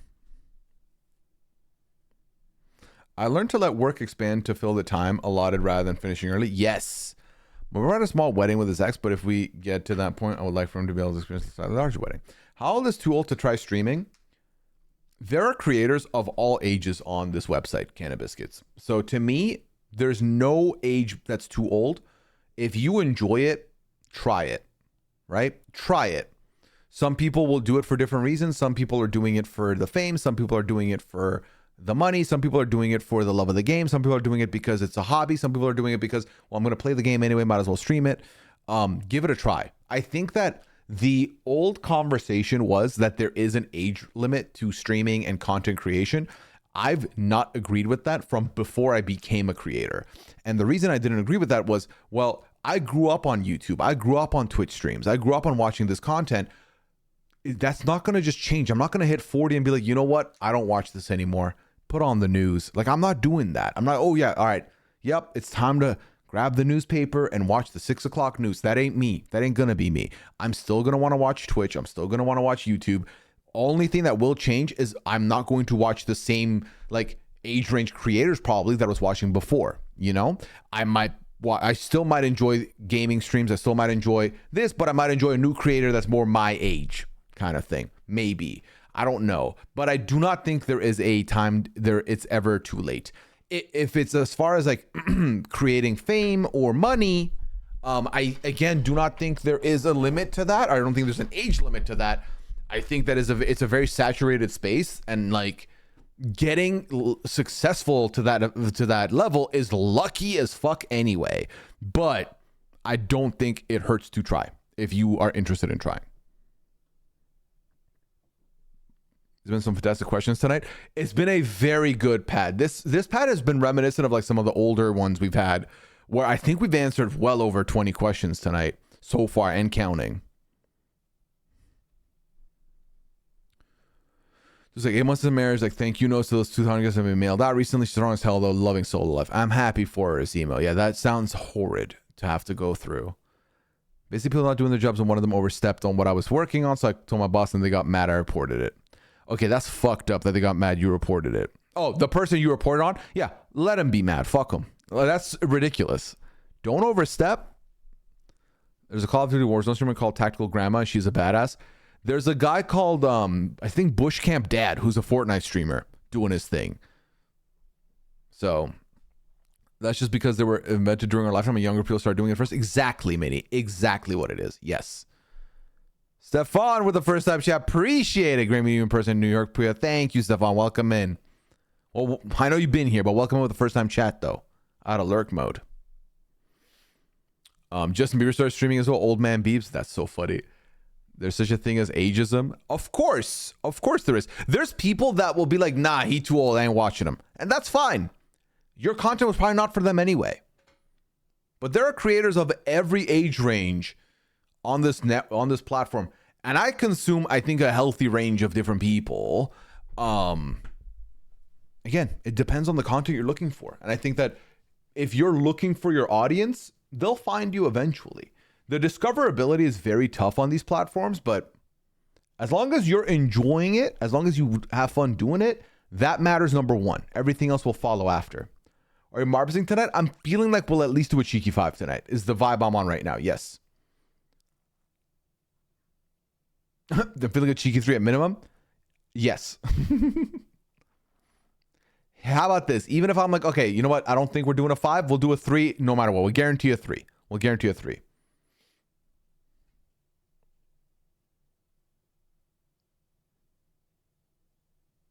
Now on pizza? Why? What did we say about pizza? I think we said last week I'm the youngest at 21 and that you have a wide age range. Yes. Yes. And I'm not, yeah, because I remember there were people here in the COVID era, like in the early days of streaming, like teens were here, like 18, 19 were here. So we've had young folks here. We've also had people that are older here. Like I'm a very unique community and I recognize that, but I kind of love that also. It's special. It's like a one-of-one situation. And, you know, it does come from the fact that quite a few of you would have met me through the podcast. And those shows have no age limit on them. You're never too old to watch Survivor. You're never too young. I guess you can be too young to watch Survivor. But, like, if you're in the internet space like this, you're not too young to watch Survivor. You know what I mean? Like, stuff like that. So. Next question in the form is... I'm dating someone new and we are in love. Hey, congratulations. We're trying to set our thing that we collect on trips or adventures together. Have any ideas other than magnets, postcards, etc.? I like this idea that I've never done, but I like this idea of hitting a pose with your loved one at like landmarks or like specific parts that you're like, okay, this was San Francisco 2025. You know what I mean? So like you hit the same pose in every photo and then you can have a collage of that same photo. You know what I mean? Like, photo in this state, in this country, our first time in Paris, this one. And it's the same pose every time. And I think it's kind of beautiful because if you're together long term, the older you get, it's like you're growing old together, but the pose stays the same. The energy's the same. I love that. Do that. I'm going to steal that idea. I'm going to do that because I think that's a very fun idea to do. Gotta find what the pose is though. What's the pose I'm hitting with Liana? That's what we got to figure out. I would love the perspective of finding the stream without knowing RHAP. I think that happens through the collabs I do. Fleur. I think some people have found me now through RP because I do RP, and so they'll look up the RP server for the tags and then they'll find me, or through raids. Raids are also a way where people will find you. But usually raids and discoverability like that is lower. Like they might check a stream or two and then leave for the most part. But that's kind of the ways I can think of where they could find me. Because, like, I don't think anyone's going on to Twitch and searching Big Brother and then seeing me be live and be like, let me talk to this guy. You know what I mean? Although I will add the BB tags and Survivor tags to my tags so that when people want to find us, they can find us if they look for it. Token Boomer here says Patty. Well, Patty in the building. Post should be in the same outfit. Still like the high school teacher that wore the same outfit for... But the thing is, I like that it's different outfits, though. Such, I think, with a Prime. Welcome back for your 11 months. Thank you for using one Prime here on me. Appreciate it. But yeah, that could be a fun way. Are we doing a Big Brother book club for Darren's book in the Discord? If y'all want to organize it, I am very open to doing that. What gen is Boomer? I don't know. I don't know the years, like the year range. Not a question, just a shout of appreciation from the rooftops. You make a difference every day in what you do. Thank you for leading this community. Oh, thank you so much for the kind words. I really do appreciate that. I feel like for me, this past year has been very different to the streaming I've been doing the last 4 years before that. And the reason for that is that I feel like it has felt relatively eye-opening. I've had moments in the last 5 years that I've felt like burnout, that I felt unsure about this. Not this like I was going to stop streaming, but like just like, am I doing a good job? You know, one of those more of those self-doubt type things. And like this year, I think tested me the most because I jump roped a lot. I was a lot busier this year with podcast stuff also. But like, I think Promise Month was huge because Promise Month was me pushing myself back into streaming. And I think I fell in love with streaming again. Like I found this new level of enthusiasm for this again. Which is why I was like, ooh, let's do Peak, let's do RP, let's like try some new stuff. And yeah, the one thing that stayed the same, the two things actually, have been Goose Goose and the pad. And I'm very grateful for that. Nights like these remind you the community is here and we all chilling. 46 to 64 is Boomer, says Jinx. Who from the season is most likely to be invited back for 50 as well? I wouldn't want to tell you in case I spoil it for anybody. Got you, Patty.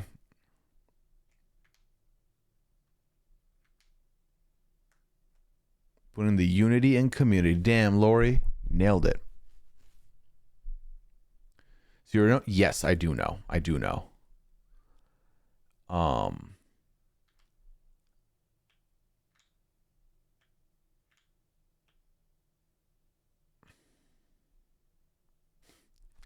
I was Facebook stalking a person I randomly remember from high school the other day. Their profile was pretty bare as most of it was private or they aren't online. But I scrolled down to maybe like 2021 and there was a picture of you. I think it was a fundraiser for someone who was sick, like a mock Big Brother or something. I was so thrown off when I saw your face though. Yes. So about, I think, yeah, it was 2021 or maybe 2022. It was Maggie's friend. Maggie's friends were organizing this Big Brother game, this org game, to fundraise for their friend. So Maggie asked me if I would participate. I said, absolutely. You tell me when and I'll be there. Chappelle also pulled up to play, and Grace pulled up to play. So it was the three of us, and then everyone else kind of knew each other because everyone else was friends with, were like Maggie's circle, Maggie's friends. Spoiler alert, I won. So there was that. I won unanimously, by the way, in the final two. Just saying, just putting it out there, just putting it out there. But that's so wild that you like that you just stumbled into that.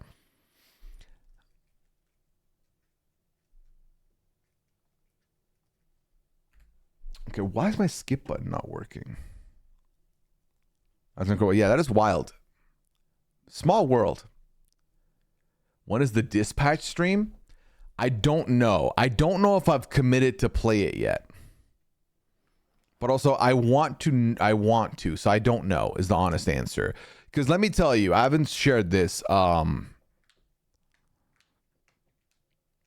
don't think I've ever told you this, but I was so pissy that day. I said I was only going to watch as long as you were in, and I had a ton of other shit to do.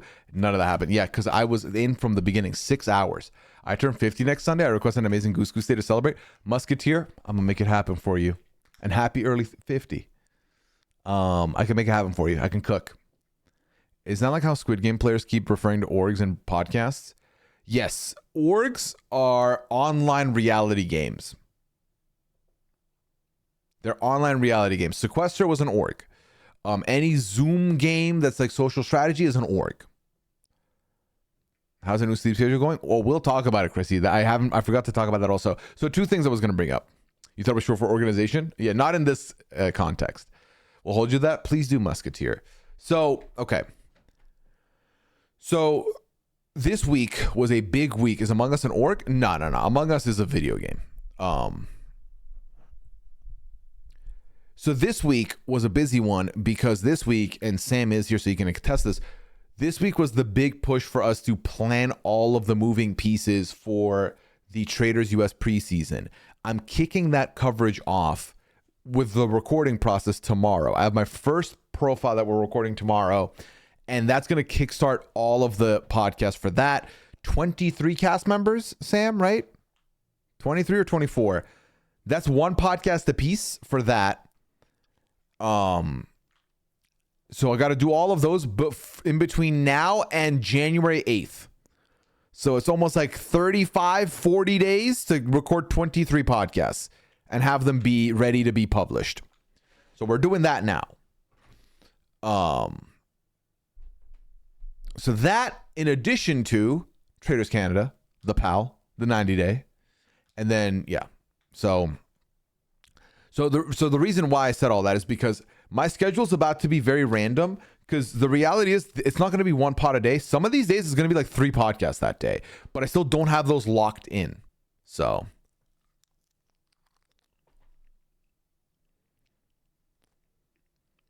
damn it. I got stuck to the top of my mouth. It's fine. So the reason I say that is because Dispatch, I feel like Dispatch needs to be done in succession, back to back to back, because it's basically a TV. It's like you're watching a choose your own adventure show is kind of how it looks like. And I want to watch that with y'all. But I feel like I don't want to have gaps in it. So what I don't want to do is like, all right, we did it today. We did episode 1 today, and then now we don't do episode 2 for another 3 weeks. Because by then, who cares, you know? I want it to be like back to back to back to back. But let's see when we could do that.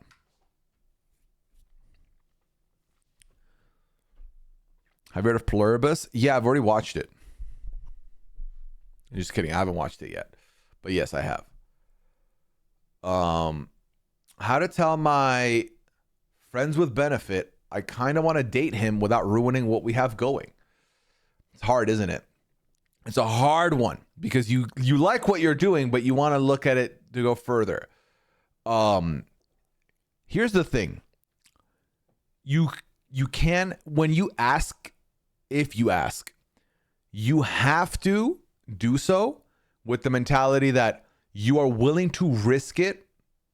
You're willing to risk losing what you have to get something more. This was something I learned very late, because I've had many moments in my life where I have wanted to ask/explore something romantic with somebody, but I did not want to risk losing out on what we had, the friendship. And so because I don't want to do that, I wouldn't ask. But then I found that to be the worst thing I could do because I hated the what if of it all. I hated I'll never know what the answer to that really was. And because again, for me, I've never had any issues with remaining friends with people after moments like that, but I've seen firsthand people stop being friends with people over moments like that. So it scared me into not wanting to lose out on my friendships and stuff. But then for example, with Liana, I felt very strongly that I wanted to know if there was something there, and I really liked her. So if I had to risk it, I knew I wouldn't regret it because it was something I needed an answer to, basically, if that makes sense. So if you ask, just ask knowing that you're more than willing to risk losing out on what you have for something more. Because I think alternatively, you cannot, it could work perfectly, right? Where you're like, can we? And they're like, yeah. And you're like, perfect. Or is it, can we? They're like, no. And then you continue doing what you're doing. It's possible. But the worst case scenario is that it ruins everything you have, right? And I think you have to be willing to accept that as an outcome if you ask. If that makes sense. So.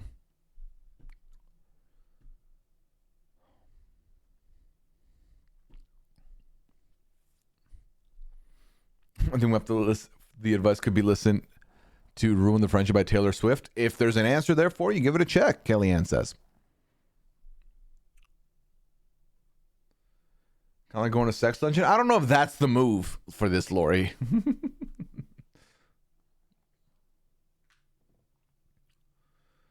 So this next question is talking about how they know who is going to 50 from 49. And they feel like it's ruined their viewing experience. And honestly, I feel like I agree with you. I just feel like this was my issue with them having people from 49 on 50 is that it really has made 49 be an afterthought for a lot of people. And to the point where it really feels like the show is just ready for 50 to happen. All the promos we're seeing for 50, I feel like it's a shame, because I do think that there's 49 is very fun to a certain degree. I think it's a really good cast. First of all, I really like the cast here, but I do think it would be way more fun if that information was not out there. And I do think there's some people that are still watching it without that information, without knowing that information, and I'm happy for them. But I've seen this sentiment shared a lot. I forgot we know who's on 50, but I've not been publicly saying it because I know there's people that don't know, and I don't want them to know if they haven't known this far. We're like 3 months away from the show at this point. If you can avoid it, then go for it. I don't like that Jeff told them they were spots up for the 50th. I just think that they could have, I don't love the idea of tossing someone who has been on the show immediately back on the show. I feel like getting a little bit of perspective and a little bit of mental time off is great and would be better. I think the other part of it also is I don't feel good about the prospects of you shoving someone in who the other players will not know about at all. I don't think that puts them in a good spot, really. I think that who's done the best as someone who went back-to-back seasons, it would be Russell Hantz, right? That is the one example where I was okay with it, because he literally belonged on that villain tribe. So that's fine. Every other instance where they've had someone from the immediate previous season, I'm like, why? Let them sit out one season. Let them experience life and then go. Oh, Amanda and Micronesia also. There you go. Yeah. Malcolm did extremely well too. Well, I wouldn't say extremely well, but yes. Because were those 25, 26, were those cycles before the season came out?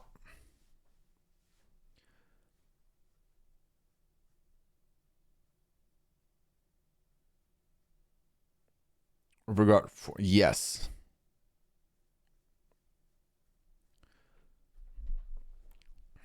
Towards 25, yeah. I just feel like for your 50th, when you know it's going to be so publicized and people are going to know, why do this? I mean, but I'm also of the mindset that I feel like they shouldn't have had any more than one person from each season maximum for 50. You're going to have 24 people on the cast.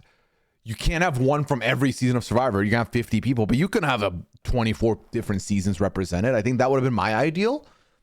But we needed 3 people from 48, chat. We needed 3 people from 48, 2 from 49. So, and then if you count 1 from 47, that is a quarter of the cast from the last 3 seasons. And that's not an indictment against the players they selected, to be absolutely clear.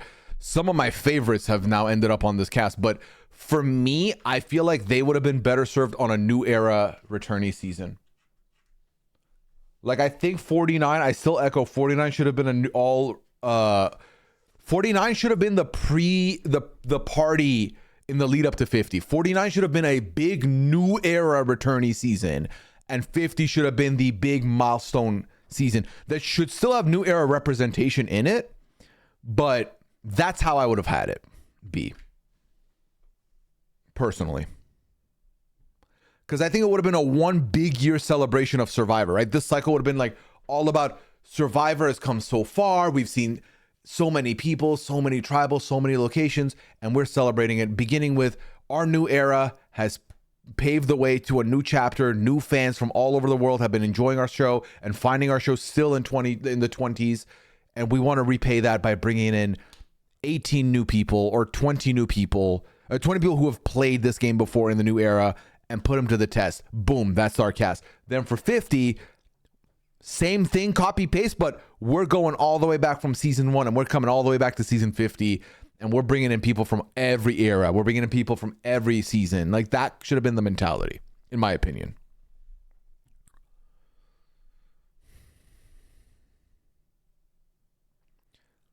Mandy, thank you for the tier 1. Welcome back from number 61. 5 years and a month. Thanks so much, Mandy, for being here for the whole journey. I really do appreciate it. Do I watch Special Forces? I have never watched Special Forces, to be honest. 3 from 46, 3 from 48, 2 from 49 with only general. Yeah. I mean, that's. And then, yeah, from the first 4 seasons of the new era, you have one person. And that one person's Jonathan, by the way. So.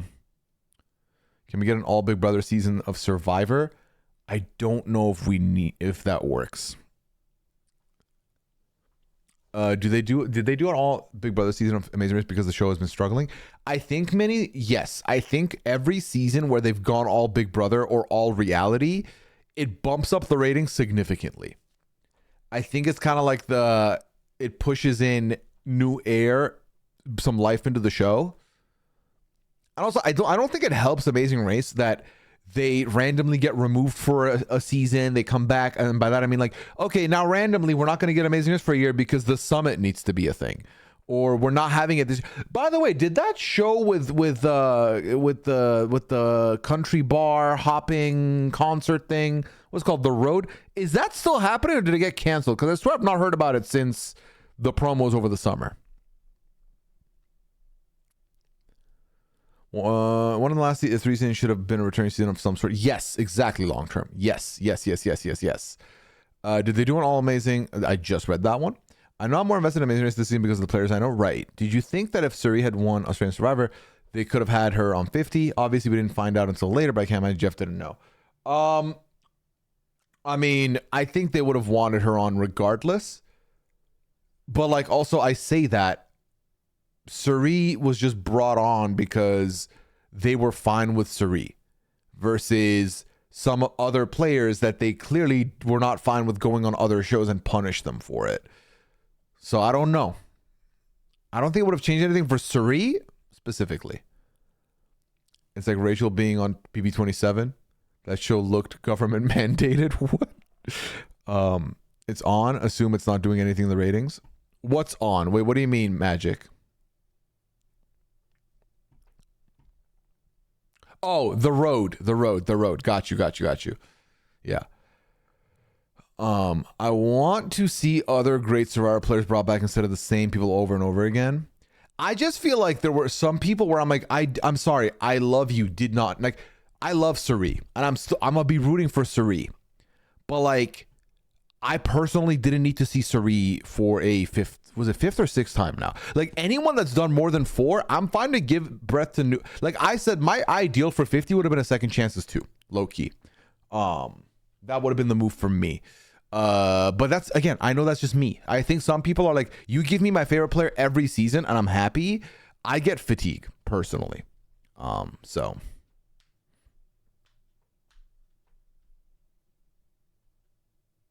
Oh, from one of that.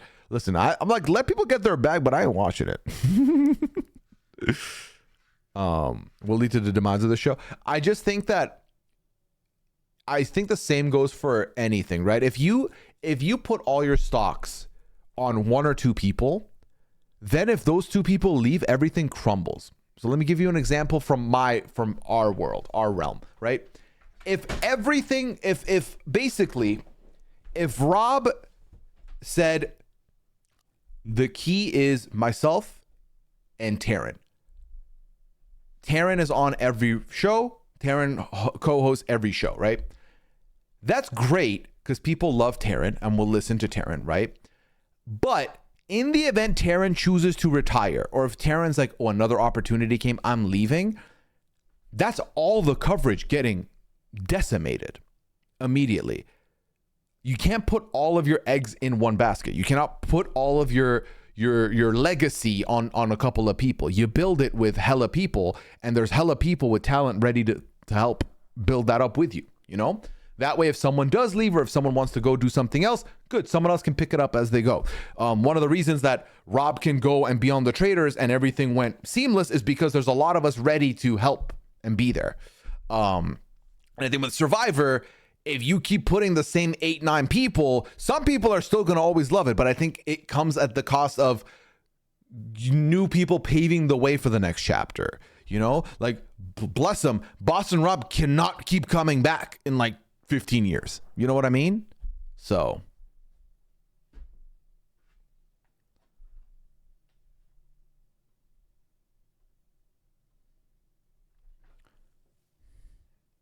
Oh, watching Suri on Big Brother was an absolute treat, and watching her kill it on the Traitors was a dream come true. The road is on Sundays? Oh, I did not. I thought it was like on a midweek thing. Damn. At this point, I'm up for the new show Shinny host to. No need to bring him back so much. Success is done alone. Exactly. It's a collaborative place. Man, Terran review some of the shows he hates. Oh my God. Could you imagine? That's the other thing too. Like, different people bring different things to the table. And like, I just look at some of the people they count. We don't need to relitigate this. We talked about 50 so much that I got sick of it. But like, I feel like some people serve the same role and you brought both of them on. Why? Anyway. So I retire my home, Boston Rob. I mean, would I tune in? Yes. But I think that if you do not grow with your show, that is a problem.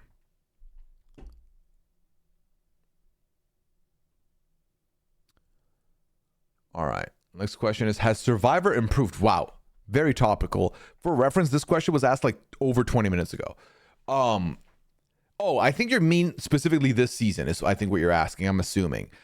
Yes, I think that there has been a true uptick in excitement since the merge has started. So if you were like, I'm bored, everything's so predictable in the pre-merge, it's time. Tune in, catch up. It's good. Does anyone know if Boston Rob still works for a living? I mean, I don't know what he does, but I know he's busy. He's got all these endorsements. He's got all these ads he's running. The man's making his bag. Have you kept up with Jabri Bell from 90 Day Fiancé? I have not. He is so unpredictable. What has he been doing?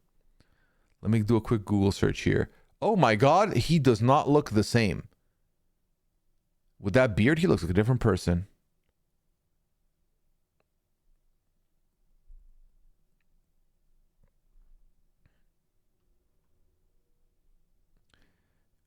Wow, they're saying he vanished randomly for a little bit. Huh. Did I catch the Survivor low ratings article this week? No, can you link it, Stefan? Actually, I have not seen this. 50 just feels like they wanted the Legend season, a new era All-Stars, and since they're going to figure it out, we just got this. We just had scratching. I think that the idea that people are going to tune in for 50 no matter what is very sound, right? They could have put any random 20 people from old seasons on, and we are all tuning in because it's A, Survivor 50, B, a returnee season. I think they built it up a little too much with too many, too much like praise and too much guarantee and implication that this is going to be in the hands of the fans, that the fans are going to get what they want. I think that was the bigger issue for me because they did all that and then they didn't, and then it felt like they didn't really care. It felt more and more like this is what Jeff wants, right? Some of the phrasing on those questions was sketchy. Jeff really loved 48. There's 3 people from 48 on there. So I think I'm with you, Deez. I think a show should be able to stand tough and alone without an all-star season. But I do think that we have had some very fun returnee concepts that have not taken away from all new person seasons. And for example, Second Chances, amazing concept for a season. Amazing. Oh, it's the sun. That already makes me look at it sideways, but I'll read it in a second. What was I saying?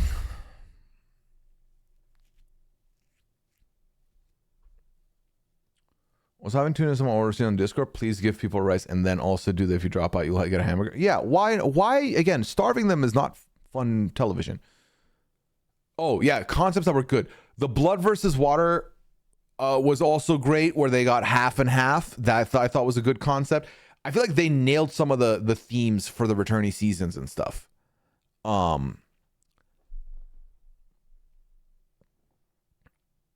So I think that mattered. That was good. I think they just need to do that. Game Changers, wacky idea for a returnee season concept, but still decently fun to a degree. It was a bloodbath, but you know. Your thoughts on the Traitors season 4 dropping 3 episodes the first weekend? It sounds like the second week they're dropping 2. Yeah, they're going 3 and then 2.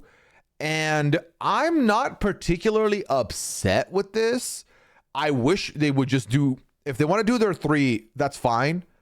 But can we do 1 a week after that? I want to savor the season. I don't want the season to go by quickly. What's the rush here? Like, I don't like the idea that by the end of the second week, we're already 5 eps deep. Like, are we in the mid-season at that point? Like, that's a lot. But for me, I think the sweet spot is 2 episodes a week. I think 2 episodes a week would have been fine if they really wanted to do multiple. Like 2 episodes for the premiere is good. Then go 2 more for like week 2 if you really want. Then go 1 episode after that. Not returning, but as much as people clown on it, I'm down for them to do Millennials versus Gen Z now. I don't think that's a bad idea. There needs to be a Survivor auction every season too. I don't mind that at all. I think that the problem is anything that people have complained about, Jeff now would rather die than to cave to that. That's the feeling. That's the energy he gives me, right? Which is, no, you're wrong. I am right about us needing to make them suffer. Oh, you want them to get this? Now I can't give it to them because you said you want it. Have you ever had that friend where they're just wired that way, where if you say something, because you have now said it before they said it, they do not want to do it because doing it would admit that they're wrong and they can't have that. Do you have that person in your life? Because yikes. And that's this person. Did I see Extraction season 2? I did not. Do you think the Amazing Race would do an all Survivor season next? I think they would be smart to do so. I do not think they will do so, but I think it would be smart to do so. It'd be fun to do so. Not returning, but as people, okay, I just read that, so that's fine long term. The Guatemala season starting out with a 10-mile hike through the jungle was awesome. Get the fuck out of Fiji. See, that's something they'll never do now. That's why I'm like, I'm willing to keep Fiji, but give us themes back, you know? The anguish between waiting for episode 4 and 5 of Canadian Traitors was great. I love that we get to discuss things and then it's a slow burn and we get 1 episode a week. I'm happy about that. If they want to uptick it, 2 max a week, I think is good. Jeff loves the idea of earning it. Yes. Earning the merger and the supply. Yes. Why? I don't know. But he absolutely loves that shit. Beast Game season 2 premieres the day before Traitors season 4. Yes. Traitors UK season 4 debuts a week before Traitors US season 4. When you meet someone that doesn't watch Survivor anymore, it's boring or it's confusing now. It's either, it's overly complicated or it's just the samey for them. It's very interesting to me. You know how negative people have to see your product? For so many people, so many casuals to have watched Australian Survivor, that's not easy to keep up with. So the fact that I see people on like the casual Facebook group talking about how they love Australian Survivor, they went out of the way to find it. The article is BS, just doing some quick fact checking. Last week's Survivor episode was number 20 for the week, and that rating compared to 48 are basically the same. Looking at Wikipedia. There we go. Yeah. I mean, let's say that it's true, right, gamer, that the numbers have gone down. It's not unsurprising. It is before 50. No, like not as many people were coming into this caring about 49 because it's all about 50. And like, it's all about the all-star moment right now. Australia versus the world was an all-star season. Traitors US season 4 is an all-star season. I feel like it dropped at a time where everyone's focus is on big, like, ensemble cast of celebrities that have been about this life that you know already. And here come 18 new people trying to pave their way. And it's harder to get hyped for that. I feel for the cast of 49. I feel like they got done dirty.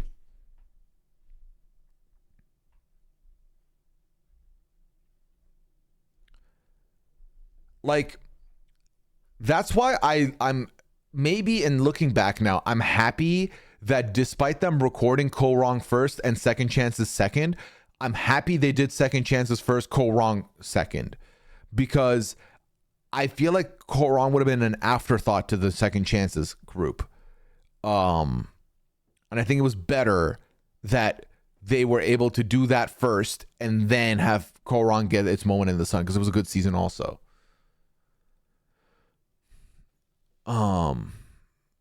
When you let me see, Traitors season 4 drops 2 days before my birthday. Should I wait till then? Wait till then to what, Buckeye? Wait till then to what? So I just looked at Blue Sky and see there was an announcement. I think I missed it. Announcement for who? Announcement for what? I'm gonna watch season 1 of Survivor. Ooh. When do you see all the Traitors franchises will collide? I saw an article recently.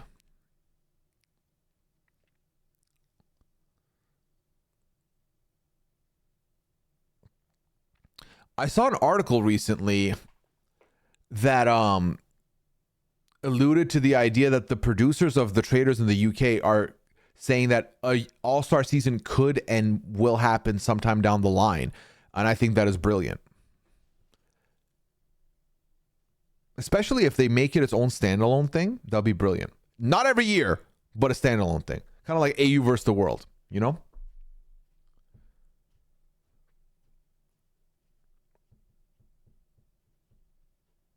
Because I think, am I correct? Any Drag Race fans in here? They do an all-star season every year now, right? I think that's excessive.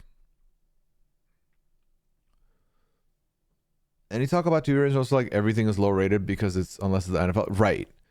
Yeah, I mean, I don't know what the numbers are on some shows out there, but like, I think attention spans have gotten lowered. I think everything being available in like all over the fucking map means that there's people that are watching things on delay. There's people that are watching things not live. There's people that are watching things on this platform. There's people that are watching things not on platforms. So, oh, you mean my announcement? It was the Advent Calendar Musketeer, and that this weekend, instead of Goose Goose on Sunday, we're doing Devil and Me and Leon are. Watch the first of the episodes. I could always watch one a day, and then episode 3 on my birthday. Oh, I mean, if you want a little treat on your birthday, why not? But I think, Buckeye, how about this? So I haven't announced this yet. How about this for an announcement, Musketeer?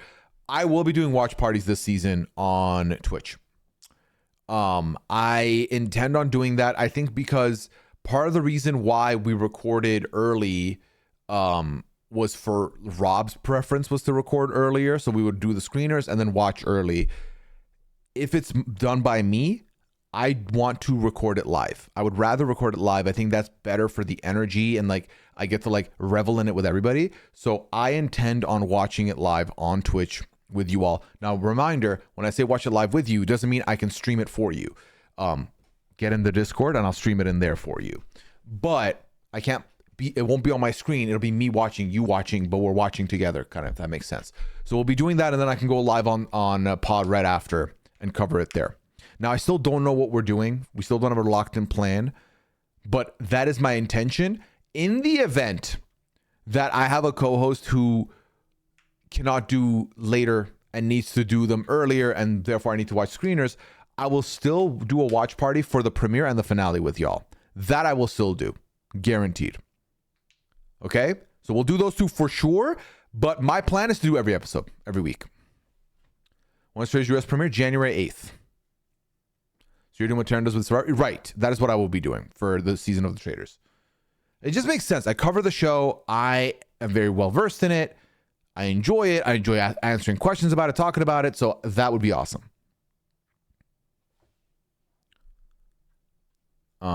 All Stars every year kind of diminishes the title of All Stars. That's what I'm saying. House of Villains also rumored to premiere in January as well. It will be premiering in January. That's going to be fun.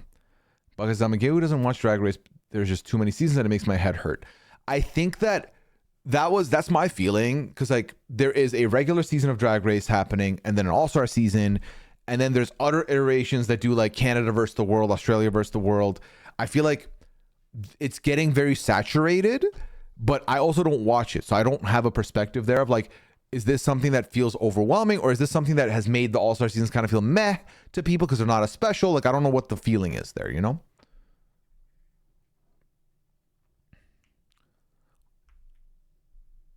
With my boss on it, yeah, I will be very critical of him. So, would I go on the show? Nah. I truly think that I'm better used doing what I'm doing now, which will be, on the front lines of the podcast side of things. I don't watch season 1, but know who wins. Is it still worth it? It's worth it to watch it as a case study, Buckeye. To watch it as watching the game of somebody who played a masterful game. I think it is. We've had some discussion of people that can stream Traitors US in the Discord, so if you need to watch on a different schedule, we'll probably still have regular streams there. Yes, still join the Discord if you're not a part of it, chat, for watch parties, because that will be the place to be for them, truly.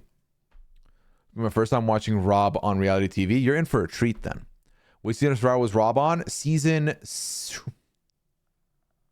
No, you know what? It wasn't 6-7. It wasn't 6-7. It was 6-8. Right? 6-8. I nearly thought it was 6-7 and I died. 6-8. The score's great. How to run? Thank you, Minnie. Thank you so much.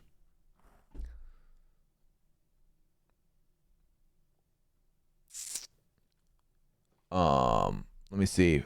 I am aromantic/asexual and have no idea how to support my friends when they are excited about a crush. What kind of stuff do people like or need to hear?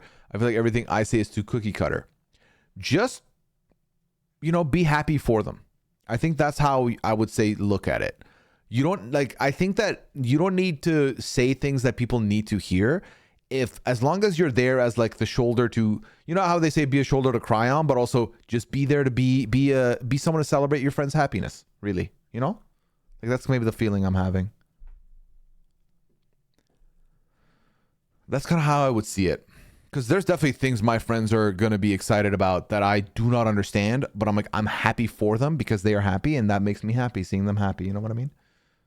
So if Rob gets eliminated early, how much are you going to make fun of him? Not at all, honestly. I think that the game of Traitors is way more luck-based than Survivor, than Big Brother.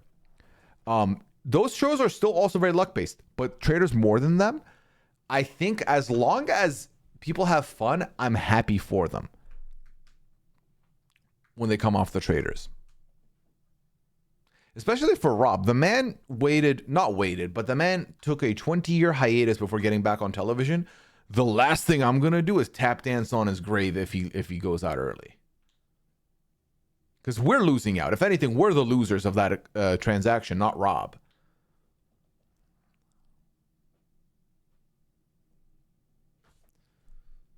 I cannot connect myself. Yeah, if you use the Mandy, thank you so much. Mandy, Pixie Sticks, Mandy said I can help you out. Minnie said I had trouble, reached out to a mod for help. They'll get you in. There we go. Traitors is very crapshooty, even by reality competition. Exactly, but it's a lot of fun. It's fun first, and that's fine. That's good. At a time that the queer women faces so much hate and bigotry, I love that Drag Race is a year-round phenomenon. If you want to opt to it at all, yeah. I think that I'm happy that it's going on. I mean, it's got enough juice in motion that it can run year-round and have like All-Star season, regular season, All-Star season, regular season. But I guess my question was that if there's an All-Star season every year, does winning an All-Star season start to mean less as a viewer, or no? Is it just like it's still an All-Star season? Why does it have to be any different? What if we find out Rob can't tie shoelaces? I'll make fun of him for that, for sure. Would it be predictable if Rob gets picked as a traitor? I'll actually tell you this, Weedy. If Rob gets picked as a traitor, I would be very shocked. Because I do not think Rob goes in wanting to be a traitor. So it would be a shocker to me if he is a traitor. Most people would be like, okay, obvious. I'd be like, nah, this is surprising.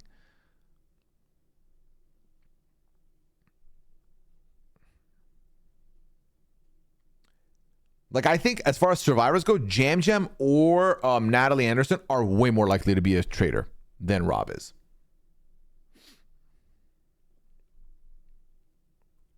Of the camaraderie of Traitors UK. Traitors UK is phenomenal. I like Traitors unlike other reactions. There are no spoilers. Now, I don't go looking for spoilers, so I don't know if there are spoilers out there for it. But if you're saying there isn't, that's a good sign. Which, to your point, I don't think I've ever gotten even a snippet of someone knowing something to me to be like, hey, don't tell me, you know? Whereas for some other shows, they're like, I know what happens. I'm like, I don't want to know. And they're like, okay. So I like Rob as a faithful because I think people might assume he's a traitor based on his survivor tactics. It's entirely possible. All right, what's the next question? What do you feel needs to change the most about Survivor at this point? I think Tribes of 6. I think if they change that and add swaps more, I think that'll bring in a little bit more of an excitement to the whole thing. I think that's my number one change. If I could change one thing, that's what I would change. Move it down to 2 tribes of 9, and then let's boogie. Let's get a swap in at 16.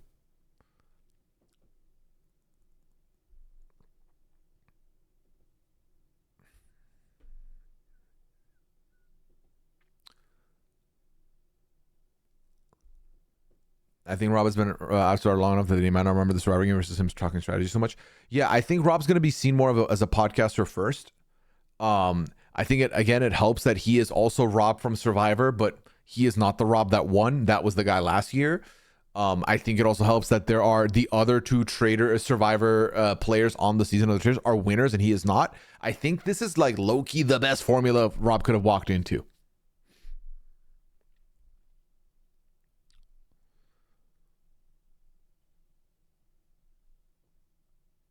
It's not like Poverty and Story where Black Widow Brigade comes up every few seasons.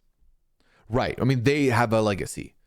Rob has a legacy. It is the podcast, but that doesn't get broadcast on the show. Are you still going to play Dispatch? I mentioned it earlier. If I can carve a timeout where I can play it on a consistent, like almost daily level where we can get it done ASAP, yes. But what I don't want to do is commit to do one stream and then don't have time to do another one for like a week and a half. And now it's like the energy's gone, you know?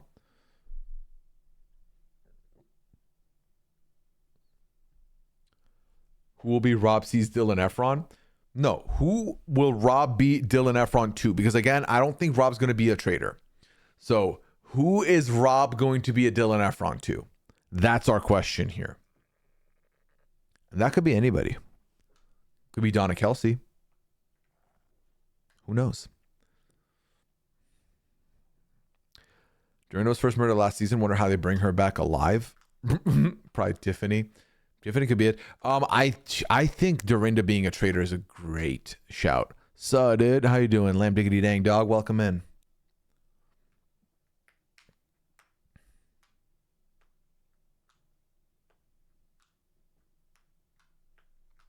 Holland B says Dispatch is 8.5 to 9.5 total hours. Yeah. So at our very least amount of streams, we do 3-hour streams. More likely, it's going to end up being like 4 2-hour streams or 5 2-hour streams. So I've not started Dispatch and I've not watched Dispatch, but we're considering going that direction and getting it done. All right, chat. That was the last question that I've answered that was in the form. I'm going to call last call on the questions. Obviously, we've been doing a great job of having questions out publicly, so let's keep doing that. And then once I shut down the form, once we finish all those form answers, then we'll move on to marbles for a little bit and do a cheeky 3. I have decided cheeky 3 is what we're doing.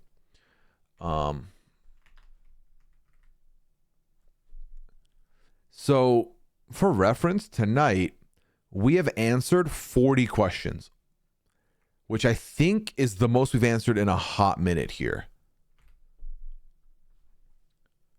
You think they get more of a clue about the order of who comes into brunch last? I think they switched that around enough where like it's a little harder to pick up. I'm looking forward to Dispatch. It's been a minute since I've done a Telltale game like that. Yeah, I'm excited for it. A cheeky 3, yes. Have I watched 99 to Beat? I have not watched 99 to Beat, no.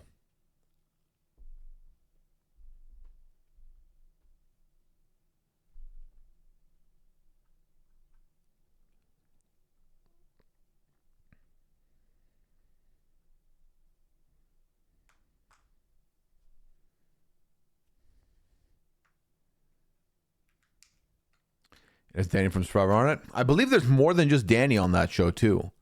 There's a few people from different shows on that one, I think. I don't know. There's like 4 shows that have like random alumni from random shows on it. I'm like, oh, shit. But I've not checked them out.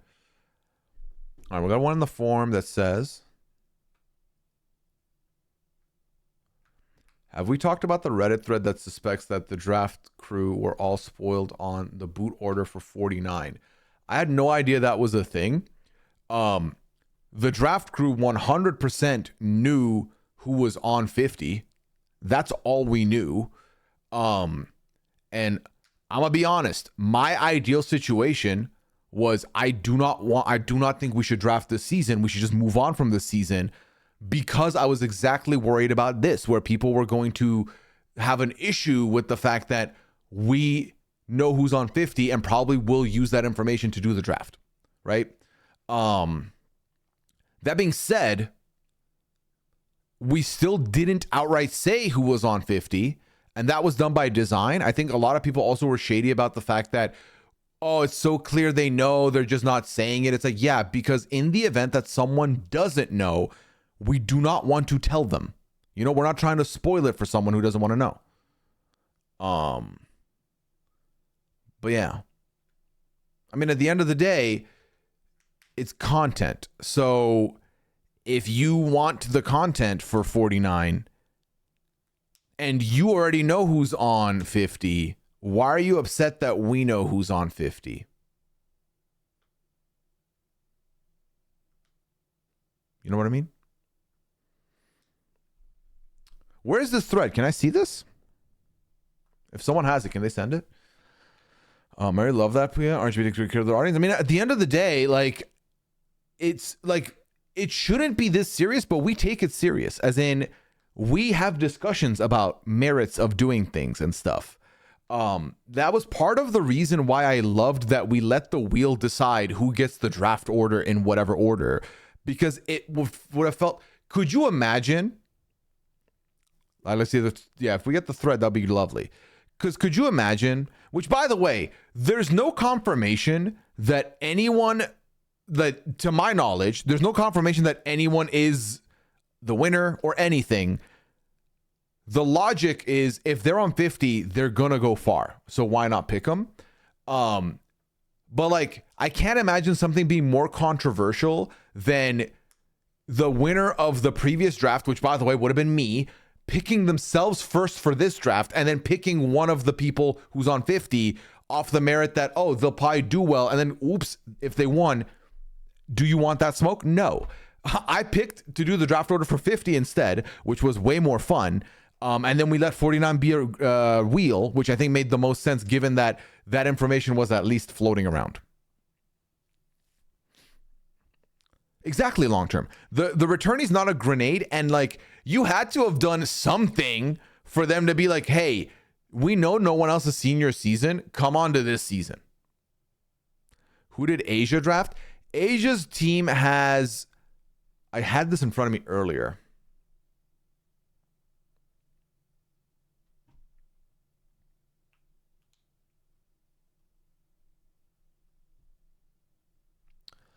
Where the fuck is it?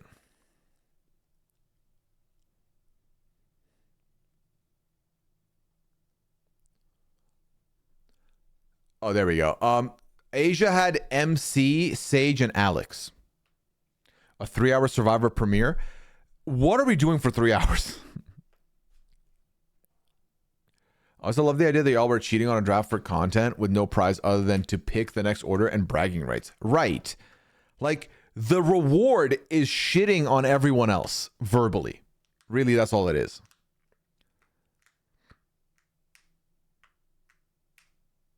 So you can't have known the draft boot order, or Asia would have picked the meta. Right.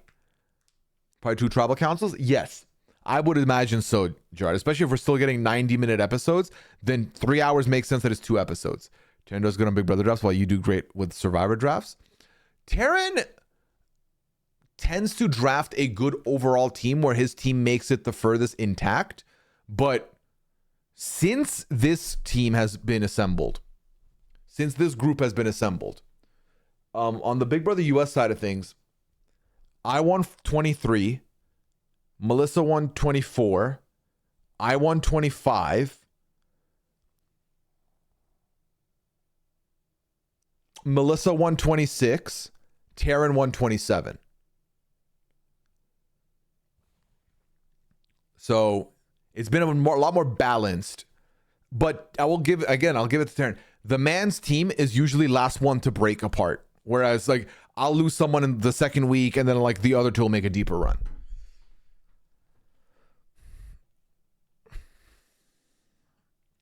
And I think I've had a person in the final 2 every season of the draft except for 26.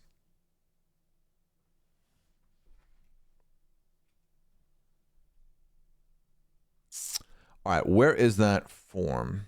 Because I think, did we have, was that it? No, that's it. All right. I can see the first 30 minutes of Premier setting up the cast and hyping the history. I assumed, Vinyl, that we were going to get that like preseason, like last season. Oh, not last season, the week prior, if that makes sense. Wasn't it BB26 turnstile 3? Yeah, he had McKenzie, he had Chemo, and who was this other player? It wasn't Chelsea. Oh, Cam. He had Cam, McKenzie, and Chemo. Yeah. The week prior, we're busy with Survivor reruns. Oh, true. We do have that information up now. What show was it that did like a little like thing? Was it The Challenge, I think, that does that? Where they have like an episode 0 where they look at people that are coming on type thing? They should have done that.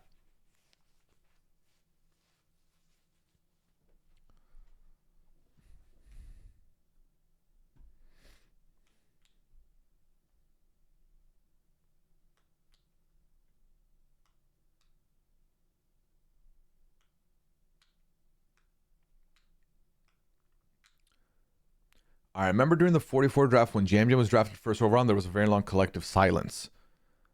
That is wild. I don't remember a collective silence.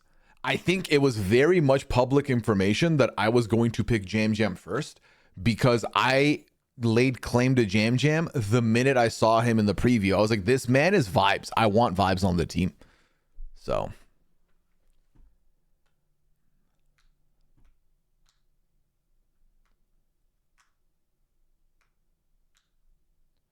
See, this person says, I don't think they claim to be unspoiled. I think they just keep the pod spoiler free. Which again, we're playing very fast and loose with spoiled because spoiled implies that we know like everything and we're drafting accordingly, which where is the fun in that?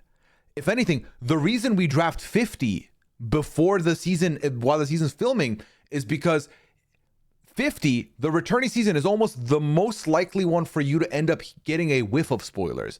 And we don't want that. So we draft before the season even concludes because we don't want that.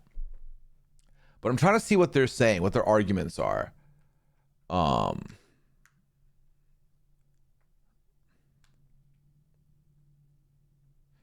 see, this person says, I do not believe they have boot order spoilers. When did they draft before after premiere? Their turns were known before this draft, but the other players were not.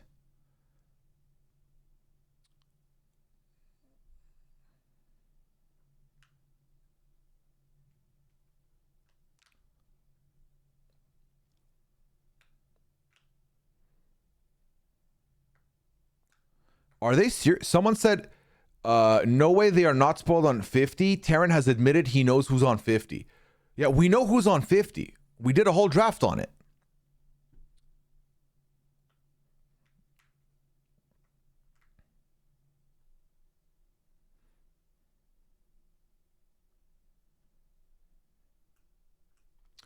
But it's so funny. This post got deleted from yesterday completely. So you can't see anything. You can't see what they were saying and stuff.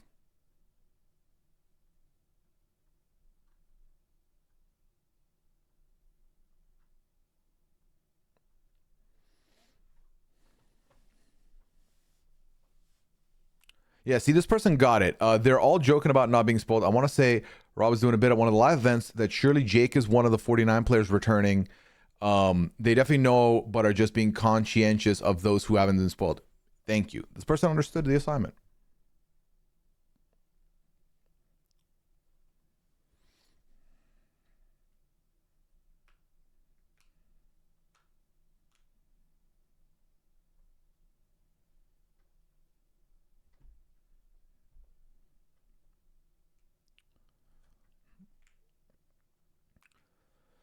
I feel bad for the winners of all the tape shows because they have to keep it a secret until season finale. Honestly, I don't feel bad for the winners.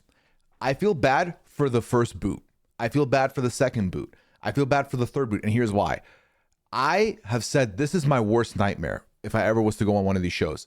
It's something that Dwight has talked about before. And it's something that I can't imagine being in this situation for. But let me give you an example. Asia gets put on Survivor. We celebrated her so happily. We talked about her on every podcast about how we thought she was going to do well. And like, mind you, not in a biased way. I earnestly, knowing Asia, think she has all the tools needed to win Survivor. Genuinely.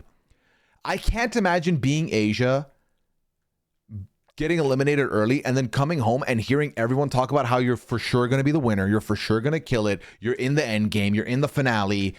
Only to know that I can't say anything. I just have to wait for my exit and the disappointment that my friends might feel and the sadness in the air. Like that, I feel worse for.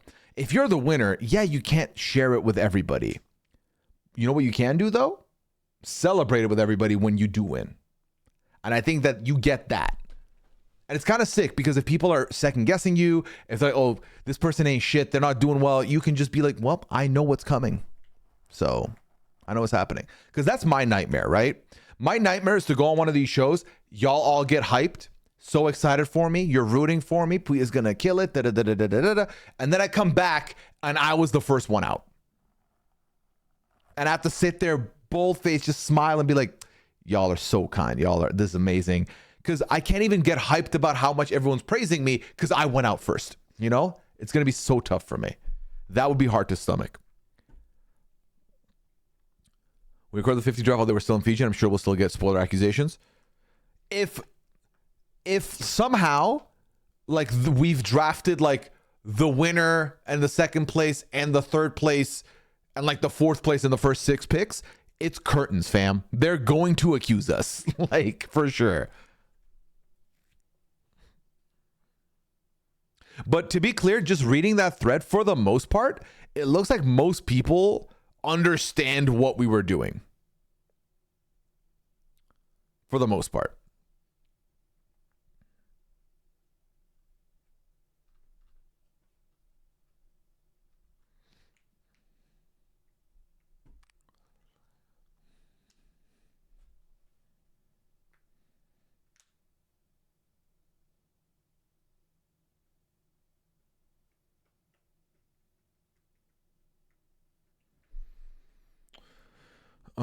So whoever wins the Traitors has to wait a year to get a check. Yeah, I believe the joke was they were not paid until the finale. Like the people who won last year, when they were doing interviews, they were like, "Yep, I haven't been paid yet. Where's my money?"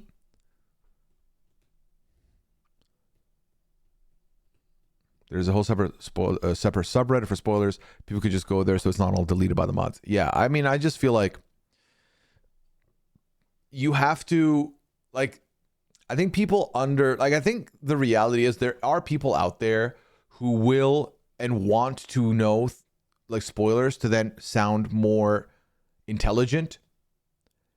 I think that people who then think people who are podcasting would want that underestimate how awful that would make the whole coverage be, like, and feel.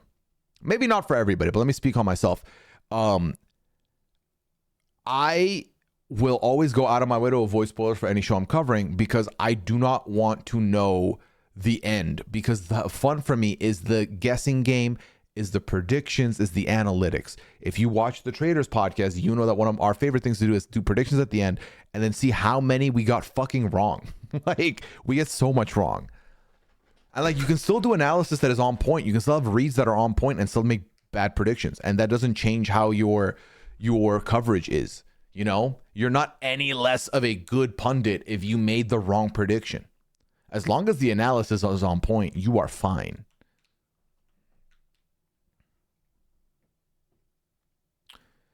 Do you think Vince made a mistake by making a slow comeback to social media instead of harnessing the hype right after the season ended?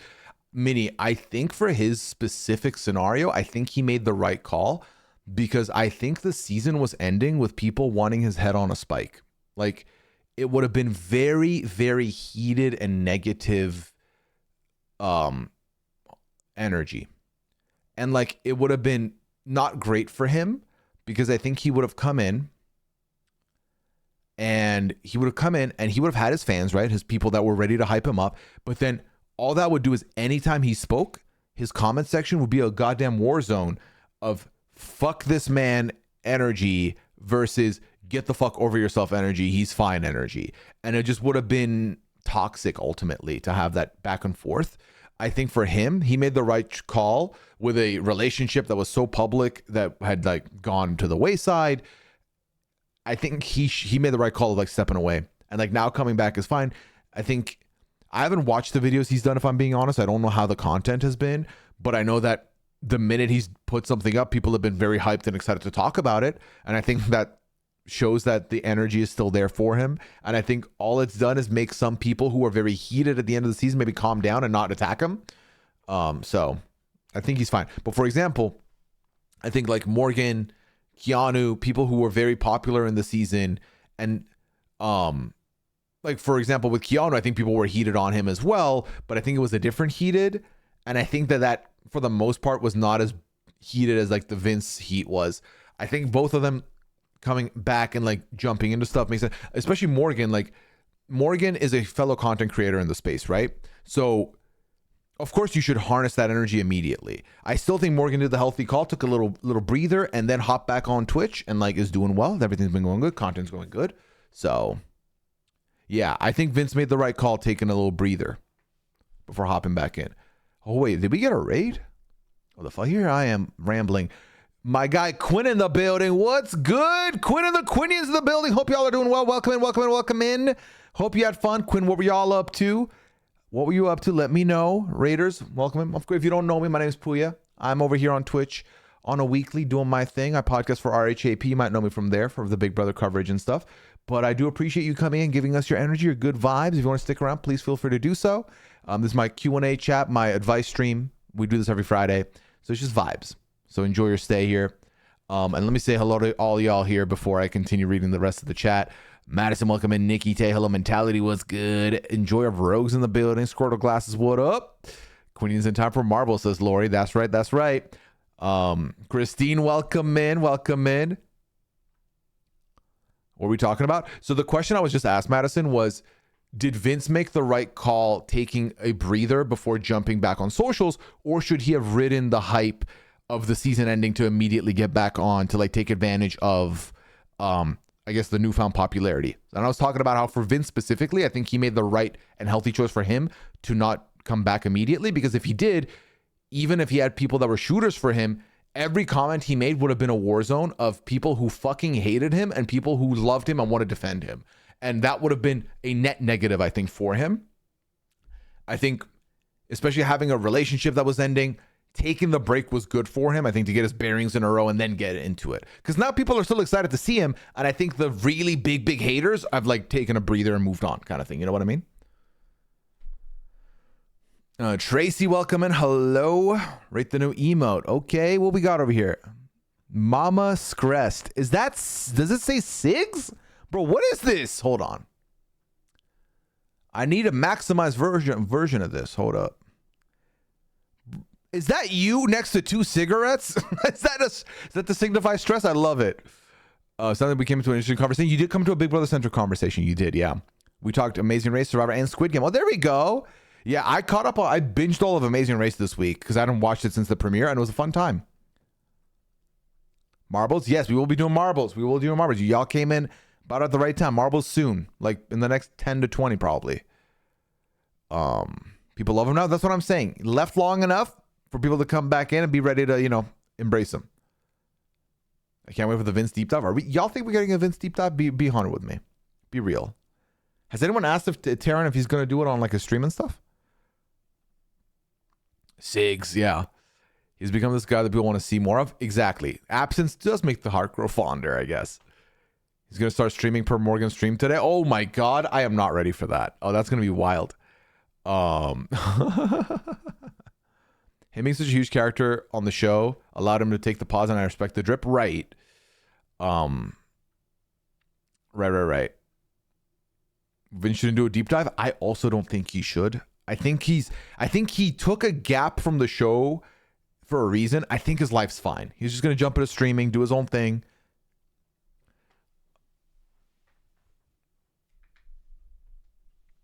Add Vinny to the RTV Fortnite squad. Yeah, did y'all get any crowns of any victory royales yesterday? Was that yesterday? That was yesterday, right? Friday, Thursday?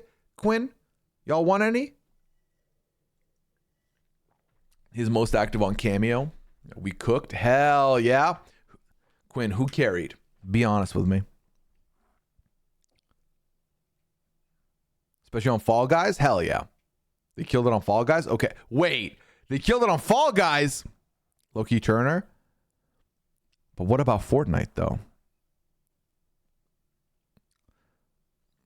No shit on Terran for it because I enjoyed the Vince impression, but I don't think it was mean-spirited. And I don't think it was mean-spirited. If I'm Vince, I'm not doing that deep dive after all that. Oh, that's what I'm saying. If I'm in Vince's shoes and I hear and see some of the stuff Terran was doing, I try to get involved. Morning carried on Fall Guys? Okay.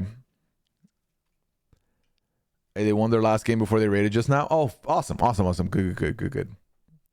Yeah, if you're ever looking for an extra person over on Fortnite side of things, or even Fall Guys, Quinn, let me know. I'm around. I'm around and I dabble in both. I'm not the best. I may have won a tournament for Fall Guys, but I'm not the best. But you just let me know. Have a good night, Quinn. Thanks for the raid. I'm happy you had a good stream. Take care. Peace. Good night. All right, I got one more question in the form, and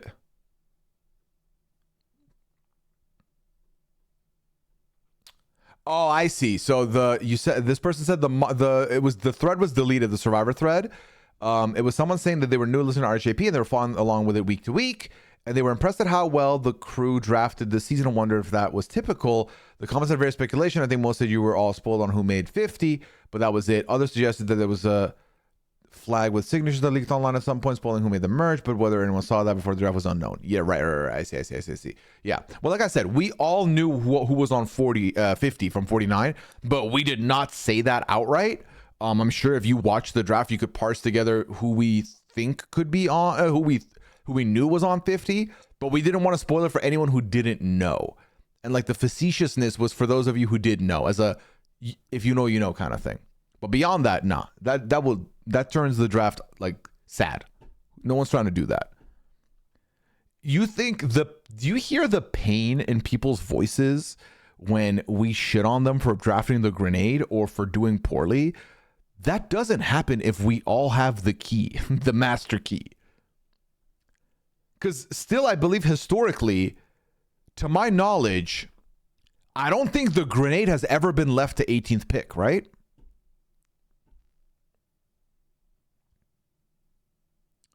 Damn, Nikki says, I went from Morgan to Quinn to Pooya stream tonight. Well, I appreciate you riding the wave here, Nikki. That's awesome. It's been busy. It's a good time to be a fan of the reality TV space and streams. It's a good Venn diagram going on right now. I don't remember if we have commands for a pick order, but I think Taryn picked Ashley first. In Big Brother, yes. Taryn picked Ashley first in Big Brother this year. Taylor would have been the number one pick in the 24 draft, but we watched one night of feeds and Taylor looked like in such a bad spot that none of us picked her. All right, I see I'm a little bit behind now. So there we go. I'm caught up now. Haley carried Fortnite. Fuck yeah. Yeah, this season of Fortnite is sweaty as fuck though. I'm kind of ready for us to move on. Can't be worse than Quinn is. Why are you rage baiting Quinn, Thompson? Here also? He ain't safe here? Let him be. I need to know if Quinn is still rocking keyboard mouse on Fall Guys. Oh, is he? He's wildin'. That is wild. Like Sandra just found out. I did see that, Tomster. I did see that clip of Sandra finding out who was on 50 from Carolyn's pod. We all rage bait Quinn low-key. Hey, the best relationship one can have with their community is a roasting one, in my opinion, where you can be shady to each other, back and forth, him shady to you, shady to him, but like it's coming from a place of love, you know? That's the best chat you can ask for. Like, I don't want my chat to love everything I say or just agree with everything. I want them to push back a little and I want them to be shady. I'm not pushback for the sake of pushback, but like your opinion, you know? Quinn says I stormed the Capitol at Jan 6. Now that is a wild thing to say. I don't think I've ever said those words to any of my chatters, but hey, Quinn makes it work. Why are you putting the baby emote of me up, Mandy? What is the context of this out of nowhere? Why are we doing this? All right, I'm going to lock the form then. We answered, for the record, chat, 43 questions tonight. 43. Quinn calls me British. Is that a negative thing to you, Tomster? Like, that doesn't sound like a negative, like a shady thing to say.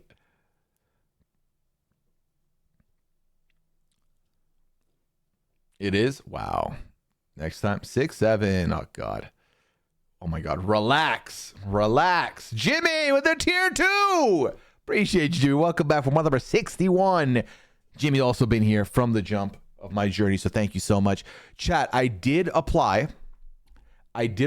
So as a Twitch partner, one of the perks we get is there is a form we can sign up, apply in for the front page of Twitch.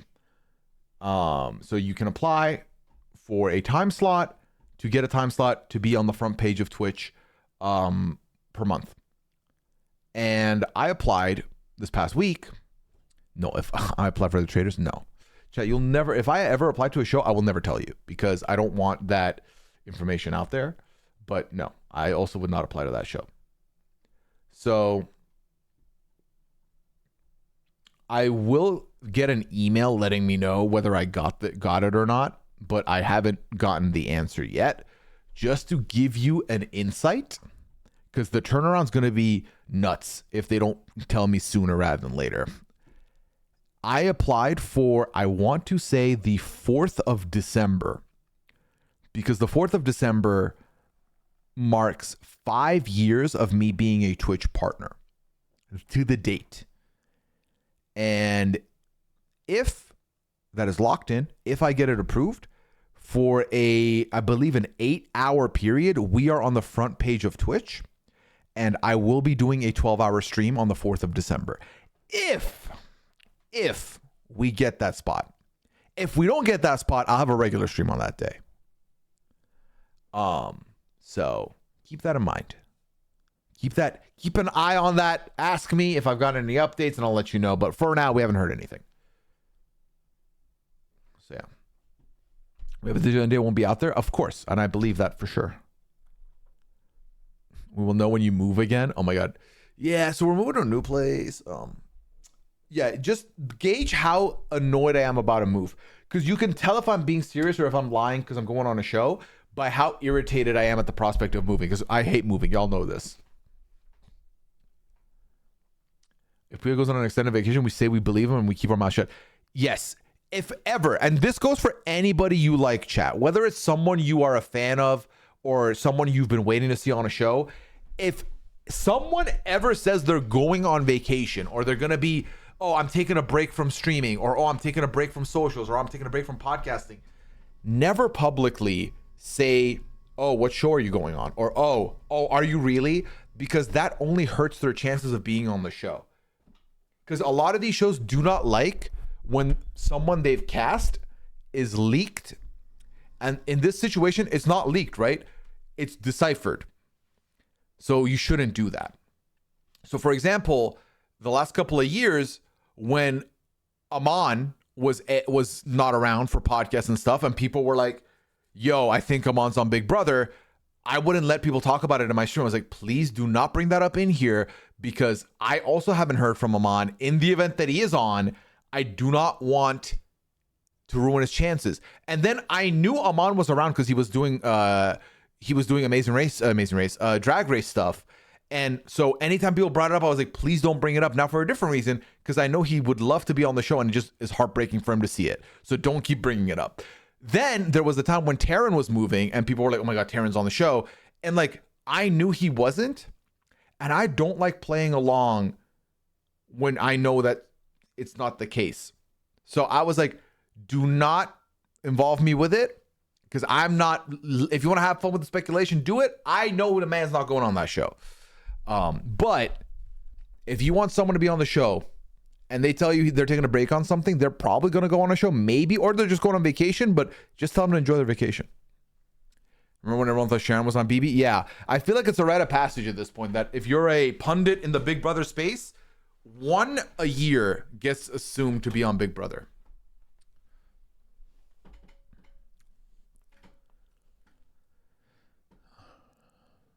Moving does suck, Nikki. It really does. I don't like it. It's a little too loud. Yeah. Like you can't be announcing it from the rooftops. We be sneaky about it. That's the way to do it is sneaky. In the shadows, in the discords, you know? People did that a lot with Rachel. Yeah, people were like, I solved the puzzle. It's Rachel. She's going to be on. And I was like, they better not remove her because we solved the puzzle. But then they didn't. So, PRB 28, you are more likely to see me on practically any other show but Big Brother. Rogues. I don't think I have the stomach for it. I have the stomach for being in a house for 90 days. Okay. I have that. I have the stomach to play the game of Big Brother. I have that. I do not have the stomach for the psychological warfare that is post Big Brother.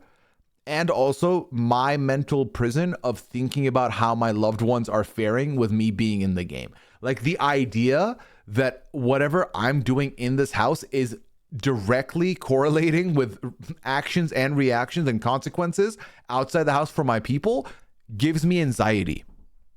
Gives me absolute anxiety. Could you imagine? I'm playing the game. I come out and it's like, yep, they were giving Liana death threats because they didn't like that you targeted this person. I'm sorry. And then I'm supposed to just like be a normal member of society after that? No. I commend people who play Big Brother, because I get entertained by it, and then I am grateful that they enjoyed themselves if they did. That being said, I don't know if I can handle that. You know? Like I sometimes play this mental image in my head, or this reel in my head of me having gone on like Big Brother or Survivor, like one of these shows, and then coming back and then having my chat be like, there's more people there than usual, but it's people that are just talking shit to me and like talking down to me. And I was like, that sounds horrible. Like, I don't want that at all. So, okay, I'm moving the computer a lot, so I'm just going to stand for a little bit. A little distance here. Even Naked and Afraid? Well, not Naked and Afraid, but I do appreciate you saying I would kill Big Brother, Tomster. Thank you. If you ever think Geesling's going on back on Big Brother, this is a certified classic, Mandy. This clip. This clip is a certified classic. Oh my, he looks so young here. So innocent back in the day. All right, I'm going to play this for y'all. Hold up.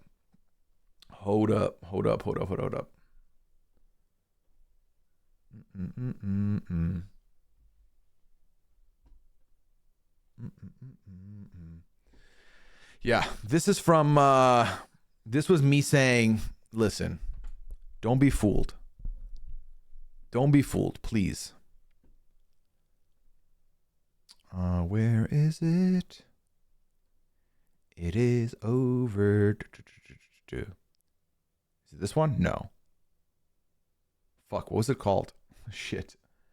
Okay.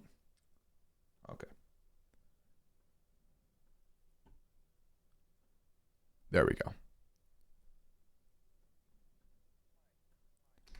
Okay, now the video's not working. Oh, is it because it's fucking full screen? I feel like it doesn't like when I do full screen shit. Hold on, chat. Hold on.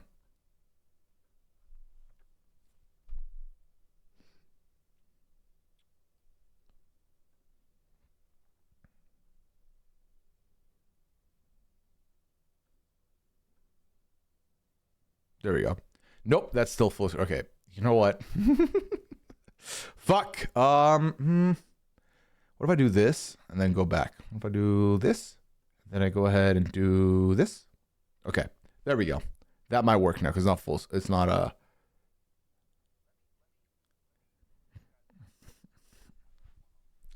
classic. This is to do with Dan Giesling, by the way, just so you know.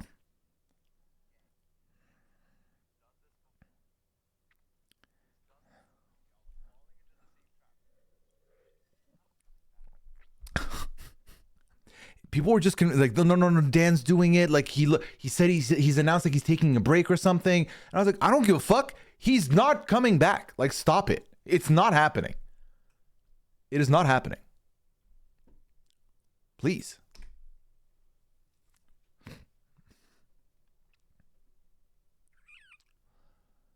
A young Pooya? Yeah, I was what, 28 there. Who would have Dan replaced in that season? Is that question? God, anybody. Probably, right? I feel like I want certain people to be on 22, and now I realize I wish they waited to return. Yeah. Yeah, I wish we didn't get All-Stars that in COVID times now that we've had it. The early days of stream, way early. That's like maybe 2 months into streaming at that point. I'd do it just to troll. Yeah. That clip is so real. That was from the heart.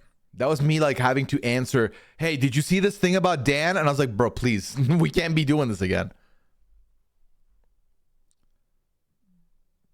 Still saw the sun those days. What do you mean sunshine? After Dan's Traitor flop, I don't think he should get the demand. He could get the demand. Oh, I think for Big Brother, he still gets it. I'm one of the people who I do not think your legacy on a show gets tainted because of your performance on another show. I think they're different shows. I think doing poorly on Traitors doesn't mean you're bad on Big Brother. You know what I mean? Honestly, the trouble with any returning season is that someone has to go early and it can feel bad to see. Especially if they cast it right, you're basically asking for heartbreak every week. Like, look at Traitors Canada, right? Like, I don't think the stock of the people there changes how I feel about them on their respective shows. Maybe just recency bias. Yeah. I just think that, let me put it this way, right? And let's specifically talk about Kevin. We watched feeds for that season. We watched Kevin play a 75 plus day game and get all the way to the end and win as someone who was on the block week 1.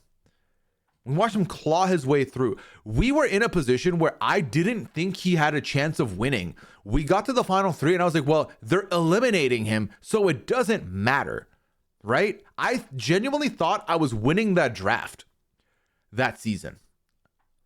And then I lost that draft that season. So, I thought it was going to Final Four. Same, Mandy. So for me, I saw the greatness there. He has been in the debate for being the best Big Brother winner in Canada, straight up. So yes, he performed poorly in this show, but I don't think for me, it's not the same.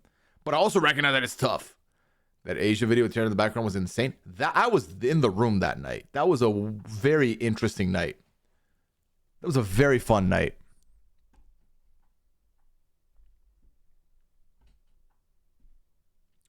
Asia could not have helped. Oh, it absolutely did not help. Did not help. All right, chat. It was a fun night. It really was. Russ was there. Mandy was there. I believe the baby Andy TM was there. Survivor 47's baby Andy was there. Pre Survivor Andy being Survivor Andy. A lot of the podcasters were there. Like Lone was there. Yeah. It was a full squad out that night. That was the most impromptu. We like organized it. We booked the place and then we let some people know. Yo, pull up. So yeah. That was amazing.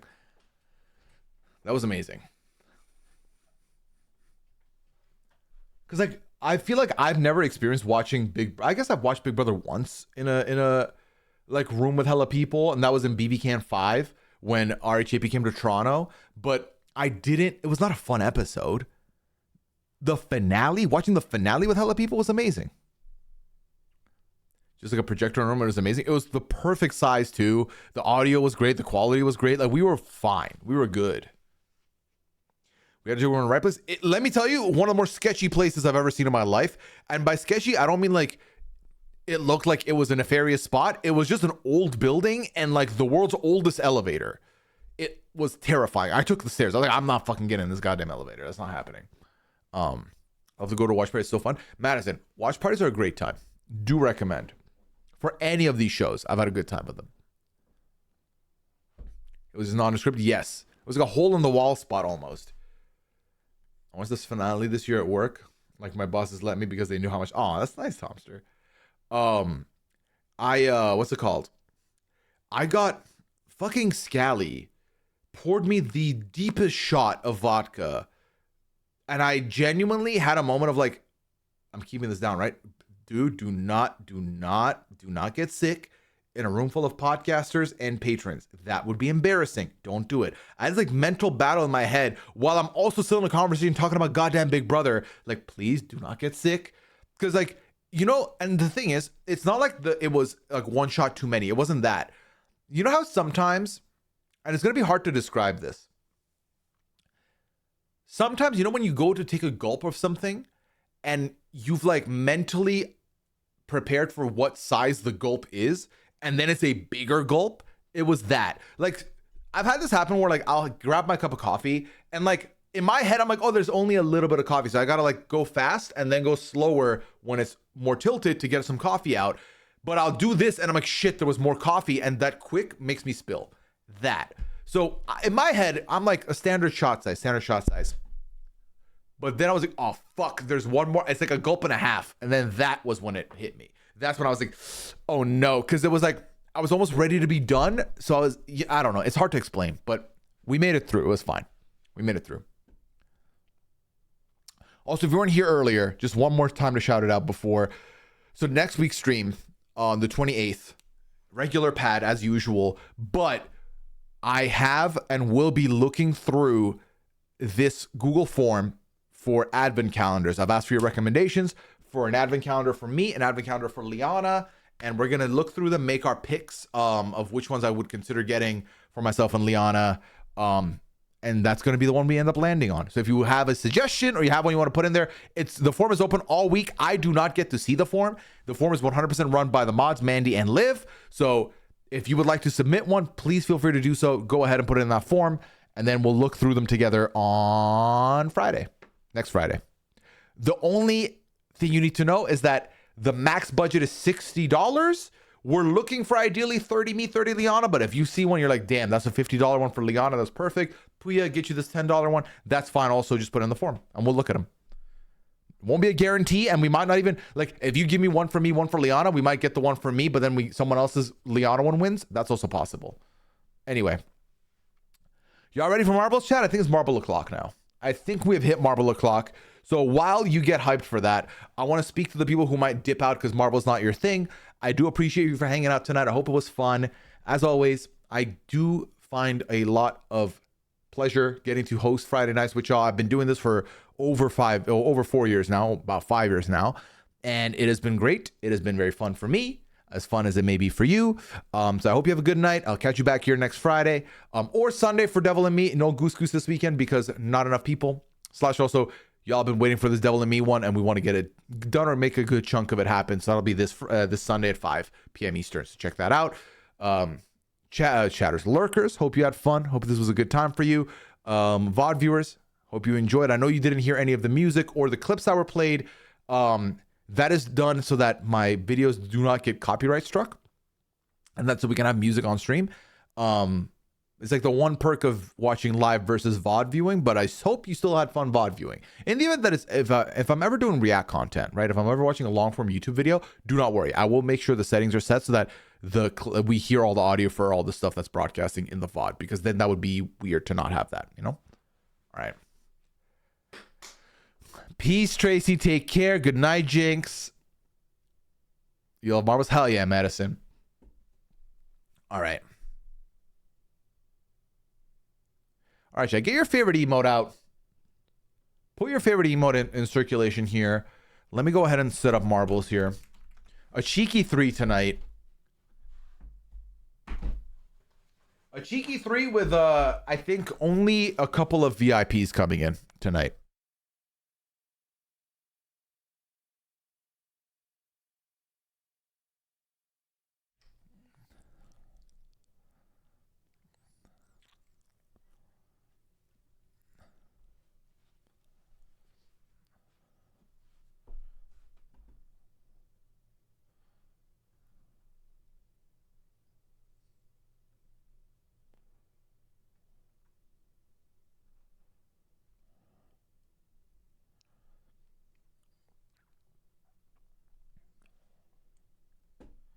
Also, I forgot to say this at one point earlier. I probably should have, but I'm unmuted. No, I'm not.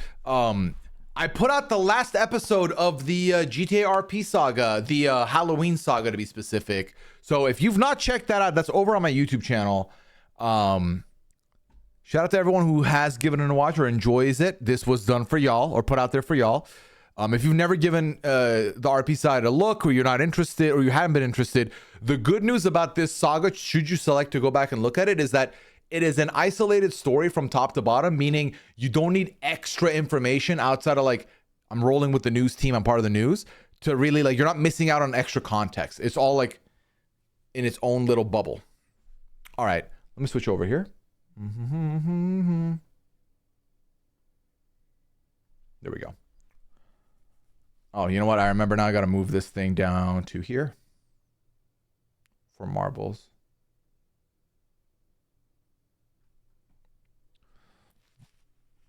Okay. What song's being played right now? I like it, Tori Oreo. It is With My Heart, and it's by O1 Sale and Amina. Let me see if I can find you a YouTube link for it.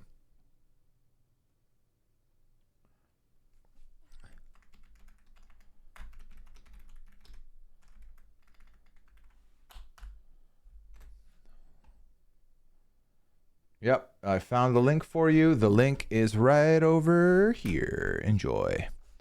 All right. Chat, we're ready? A cheeky 3 tonight. Top 3, you're getting a VIP badge. And you know what? I'll throw one extra for the random number generator. So 4. A bonus 1 as well. You might be thinking, why only 3, Pooya? We've done so many more before. It's exactly that reason, because too many of you have VIP badges and I didn't remove it from all of you. Do I have playlists on Spotify? Sunshine, I really don't. For tonight, what I did was I had a song I really liked. And what I did was I have been doing this more lately to discover new music, but I right-clicked on it and I did go to song radio and I just played that.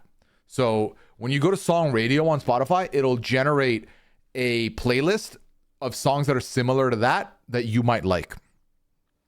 Otherwise, I listen to my music on liked songs, unorganized and messy as fuck. It's kind of organized in order of recent ad over on my liked songs. So that's how I keep that. So, Over the Edge. Is that that's the new like reality TV meetup one, right, Tomster? All right, chat. If you're new here, you don't know how this works. Exclamation play to get involved here. So all you need to do is type exclamation play in chat. It adds a marble for you, and then you just get to watch the marble play. I will be in the background, ad-libbing, doing commentary, and we're going to vibe out. And you know what? In order to vibe out, I do love my playlist. But I'm going to hop back to a playlist from last week that we were trying out. Kind of going to go old school on it a little. I say old school, but like I grew up on these, so. Okay, it's not playing the music. Okay, Spotify got stuck. I'm going to close it. Interesting. So I closed Spotify and it's still playing. That's concerning. Is there a vote? Vote for what, Pixie?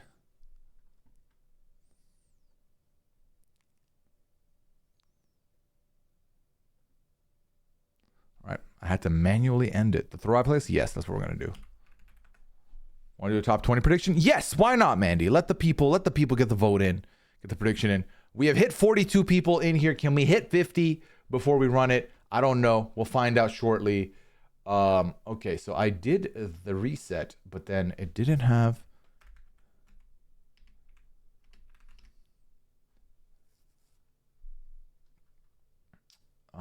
was it this one? I don't think it was this one. Ugh, I'm annoyed. Now I lost the one I was listening to.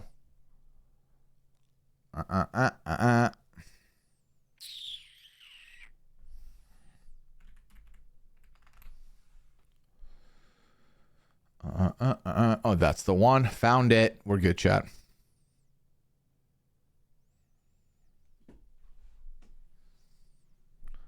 I had bad faith in you last week. Should I have faith in you again? I don't know.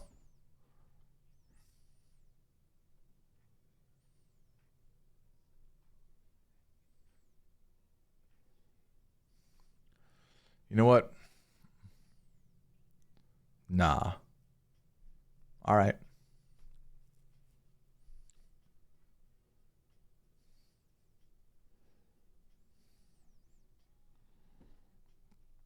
All right. If y'all are ready, I'll press start. Just let me know. Let me see what the predictions are.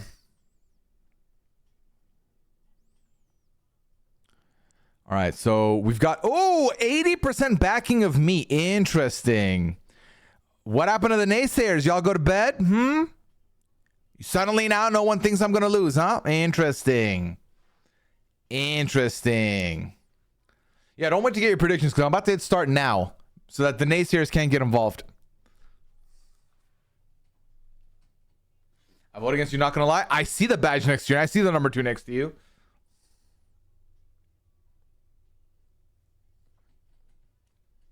All right, good luck, everybody.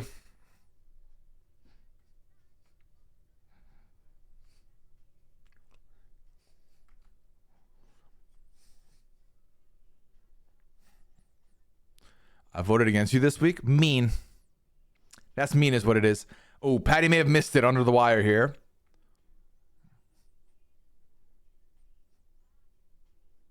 All right, first one through the hole we follow. You already know the saga. You know the story. And that's going to be... I can't tell. All right, well, let's get over here. Somnus, all right. Madison, right close, though. Somnus gets kicked back to the beginning. Oh, damn, Somnus, that was very unfortunate. Who is in the lead now? Is it Joelle? Joelle, you ended up staying up. Hell yeah. I believe it was you who mentioned you had been up till late and weren't sure if you were still going to be here. Okay, I can't tell who's the first now. Is it Jimmy? It's Jimmy in the lead with Minnie right behind Madison. Right behind also Minnie taking over now.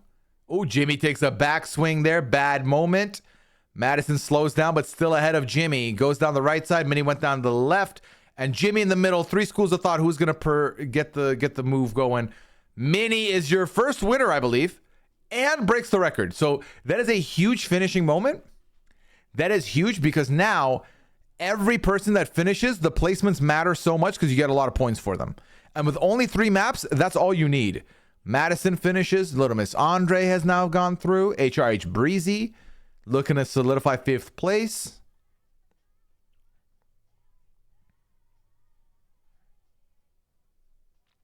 Forville has McFallen and is out of the running. Breezy takes 6th place. Tori Oreo snuck in 5th there. Squirtle Glass I've also. That's lovely. Athalia, Liquid Ice, and Cannabiscus round out your top 10. Oh, a lot of Doomph about to happen also, which I think the more Doomphs, the better for the finishers, I think. No clue where the fuck you are. You are still in the bunch here. You just finished, Rogues.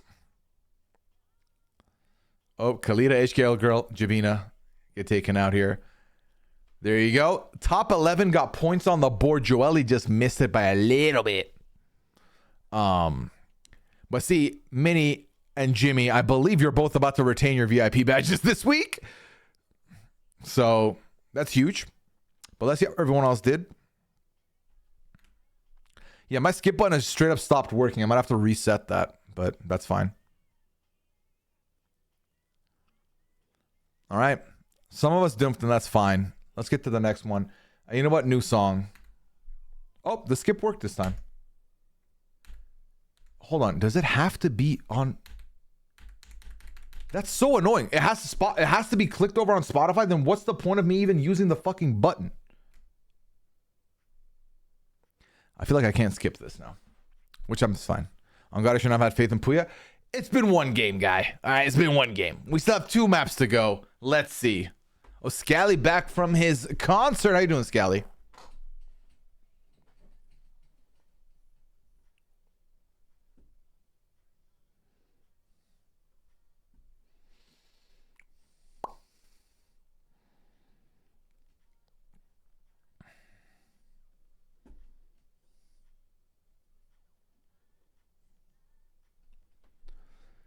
This is about around faith and Pooya.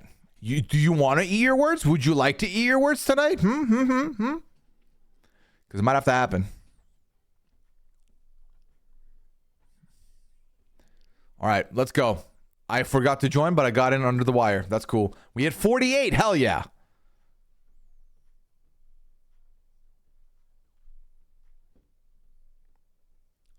All right, switch up.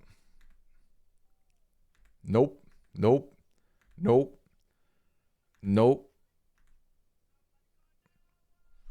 All right.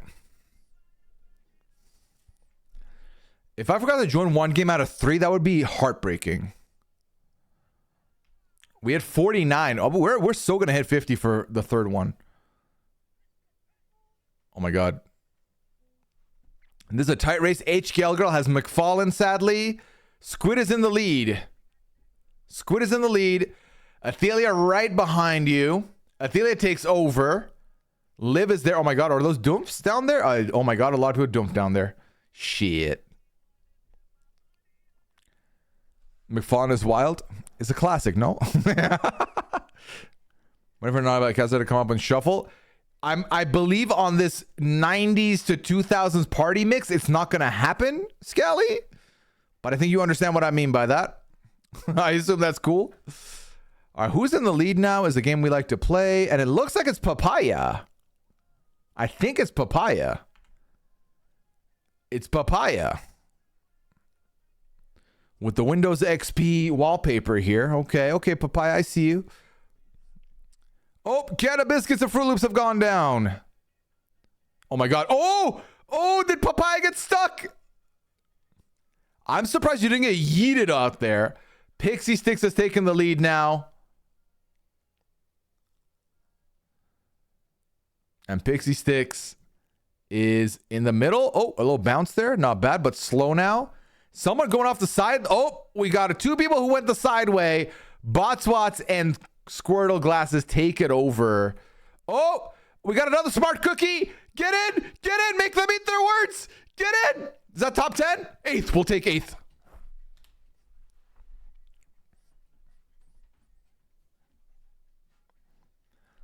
Who did not faith in me? You know what? This is why you didn't have faith in me, Tomster, huh? This is why you didn't have faith, huh? This is why you didn't have faith, huh?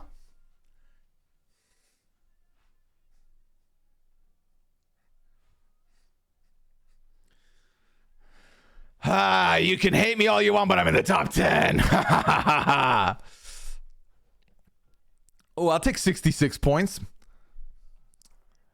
Lucky if I did all that shit talking and I don't make top 20, I'm going to be very mad. It's fine.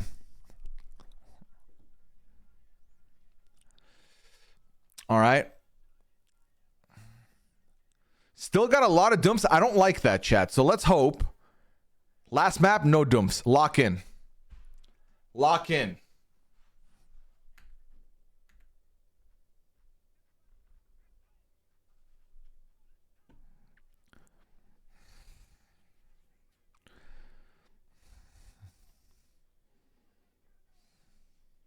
Exclamation play if you haven't already, chat. It's a short one tonight. One last map to go, but good luck. May the odds be in your favor.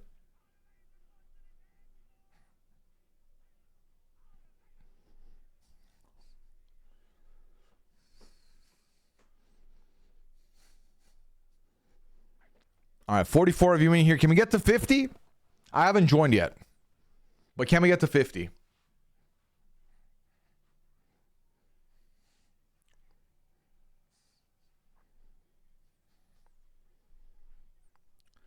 Hell, I'll make it 45.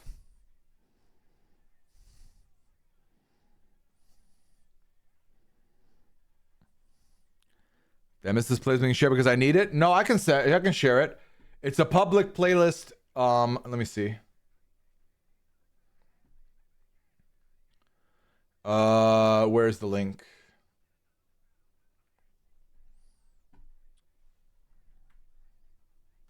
There you go. All right, chat. I'm pressing start. Don't regret this moment. Don't tell me I didn't give you a heads up. What the fuck is this map, by the way? Oh, shit. Okay. Interesting. No problem. Russ in the lead. Okay, Russ, what you got? The momentum's gathering. Everyone's circling around you. Liquid Ice. Jabina in the lead. Oh, equalizer. Oh my god. Oh my god. Gerard's in the lead. AZ dumped. I don't know how that's possible, but here we are. About Fancy Marbles? I think it's like you have to play one or you can customize it if you have the app. I think.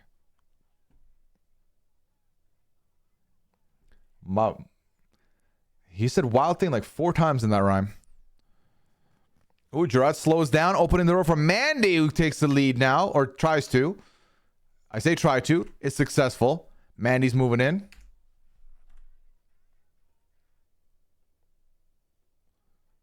I shouldn't have skipped. All right, fuck it. We got saved. All right. Mandy slowing down a little bit. Opening the door for Buckeye and Russ. Buckeye takes the lead. Yup. Oh, Buckeye. Too much pressure. Buckeye loses the lead.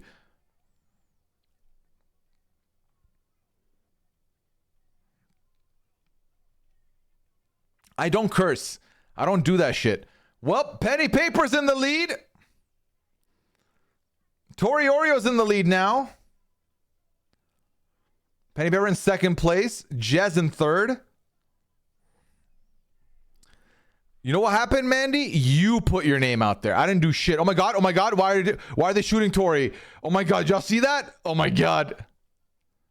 Oh. Tori makes it through. Penny Paper trying to get in first though. And is it over? Tori is the winner. Congratulations, Tori. Penny Paper coming in second place. Russ takes in fourth. HKL Girl with the 5th place. Papaya getting another placement here. Danny trying to get it done, and it can and will. Oh my god, Danny got done dirty there. I think Danny went out of the top 10. But you have to still get in those holes, so Danny could just get in immediately. But I think it's too late, unfortunately, for Danny and for the rest of us back here who are going slow and smooth on it. Girl, what did I do? Who knows? Liv and I skipping the finish line together. I will say, if one of you is ahead of me now because of this bullshit, Mandy and Liv, we're going to have problems. I better not lose my top 20 because of this bullshit. All right, what should we... In the air is a wild choice to put in here.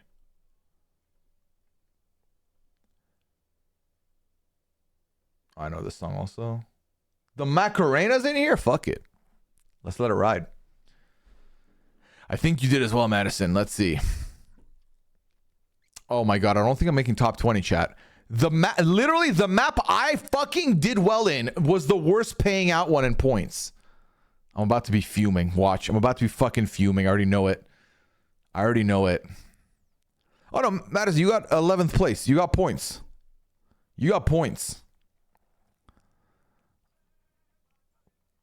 All right. Remember, top 3 VIP badge. In the event that the top 3 has someone who already has a VIP badge, we'll go down one. So 4th place will get a VIP badge and so on. And then 1 for the random number generator. In 3rd place, Madison, welcome in. You are getting a VIP badge today. Tori Oreo, welcome back. VIP badge for you. And Minnie retains the VIP badge, meaning 4th place is getting a VIP badge. Oh my god. I hate both of you. Okay, all right. Congratulations. I hope you're happy about it. All right, let's go ahead and get... Oh my god, Tori, how do I spell your name? Let me see.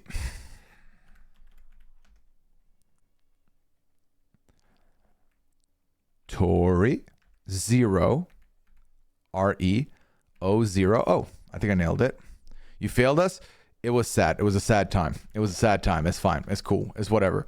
We've moved on. Shut the fuck up with the Macarena. Oh my god. Sorry. That was unnecessary.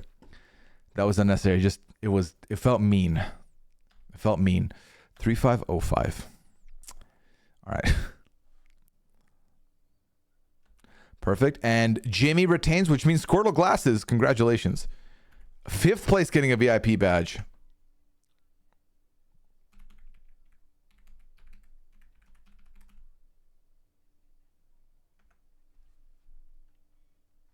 All right. Let's see how everyone did so you can at least see what number you are so we can run the random number generator. Wait, did you do the payout already? You did do the payout already. Yeah. Okay. That's fine. I like the idea of, Mandy, where we do depends on the night, where it's like, how about if the number generator lands on me, then it counts as a win. Like as a last ditch effort. That could be fun. But also that could be a controversial one, so maybe we don't do that.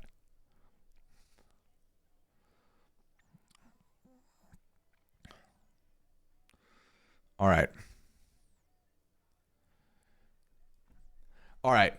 49 people participated. You're looking for okay, so we're looking for number 6 and after, since in the top 5, everyone has a VIP badge now. So we're looking for numbers through 6 and 49. One of you is about to get added to the VIP list. And if it's someone who already has one, we'll run it back again. So I don't want to listen to that song now, so I'm going to switch it again. All right.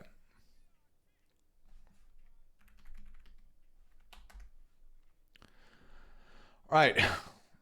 From number 6 all the way to number 49. Hitting generate now. And the number is...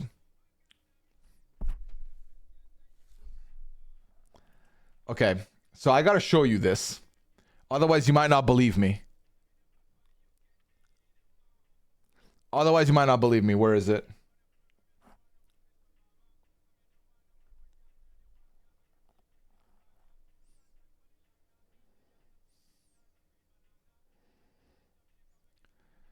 Oh, it's not there. What the fuck?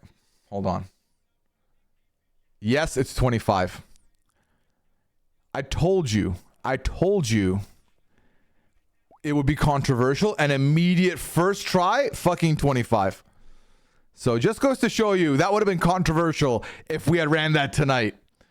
I would have had to lie and been like, nope. I would have had to re-rack it. I'm like, it didn't happen, even though it did. Anyway, back to this. All right. Well, we re-roll because obviously, if you didn't know, I was number 25. So the new number is 30. Thomas Hale, congratulations.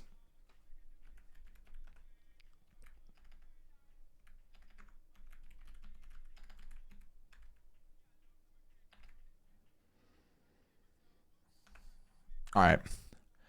Chat, this has been an absolute pleasure. Thank you for hanging out with me tonight. I really do appreciate it. I'll be back on Sunday, like I said, for the return of The Devil and Me in lieu of Goose Goose Duck this week. So make sure you get excited, get hyped for that. I got to message a couple of people, let them know that Goose Goose ain't happening. And then that'll be 5 p.m. Eastern. And beyond that, I've got stuff going on the YouTube channel. I'll be putting up a VOD of Goose Goose Sunday night, I think. So if you wanted your fill there, you can get that as well. Otherwise, make sure you check out the podcasts that are coming out. Really do appreciate it. Hope you have a lovely weekend. I will see you Sunday afternoon. But until then, take care. Have a good one.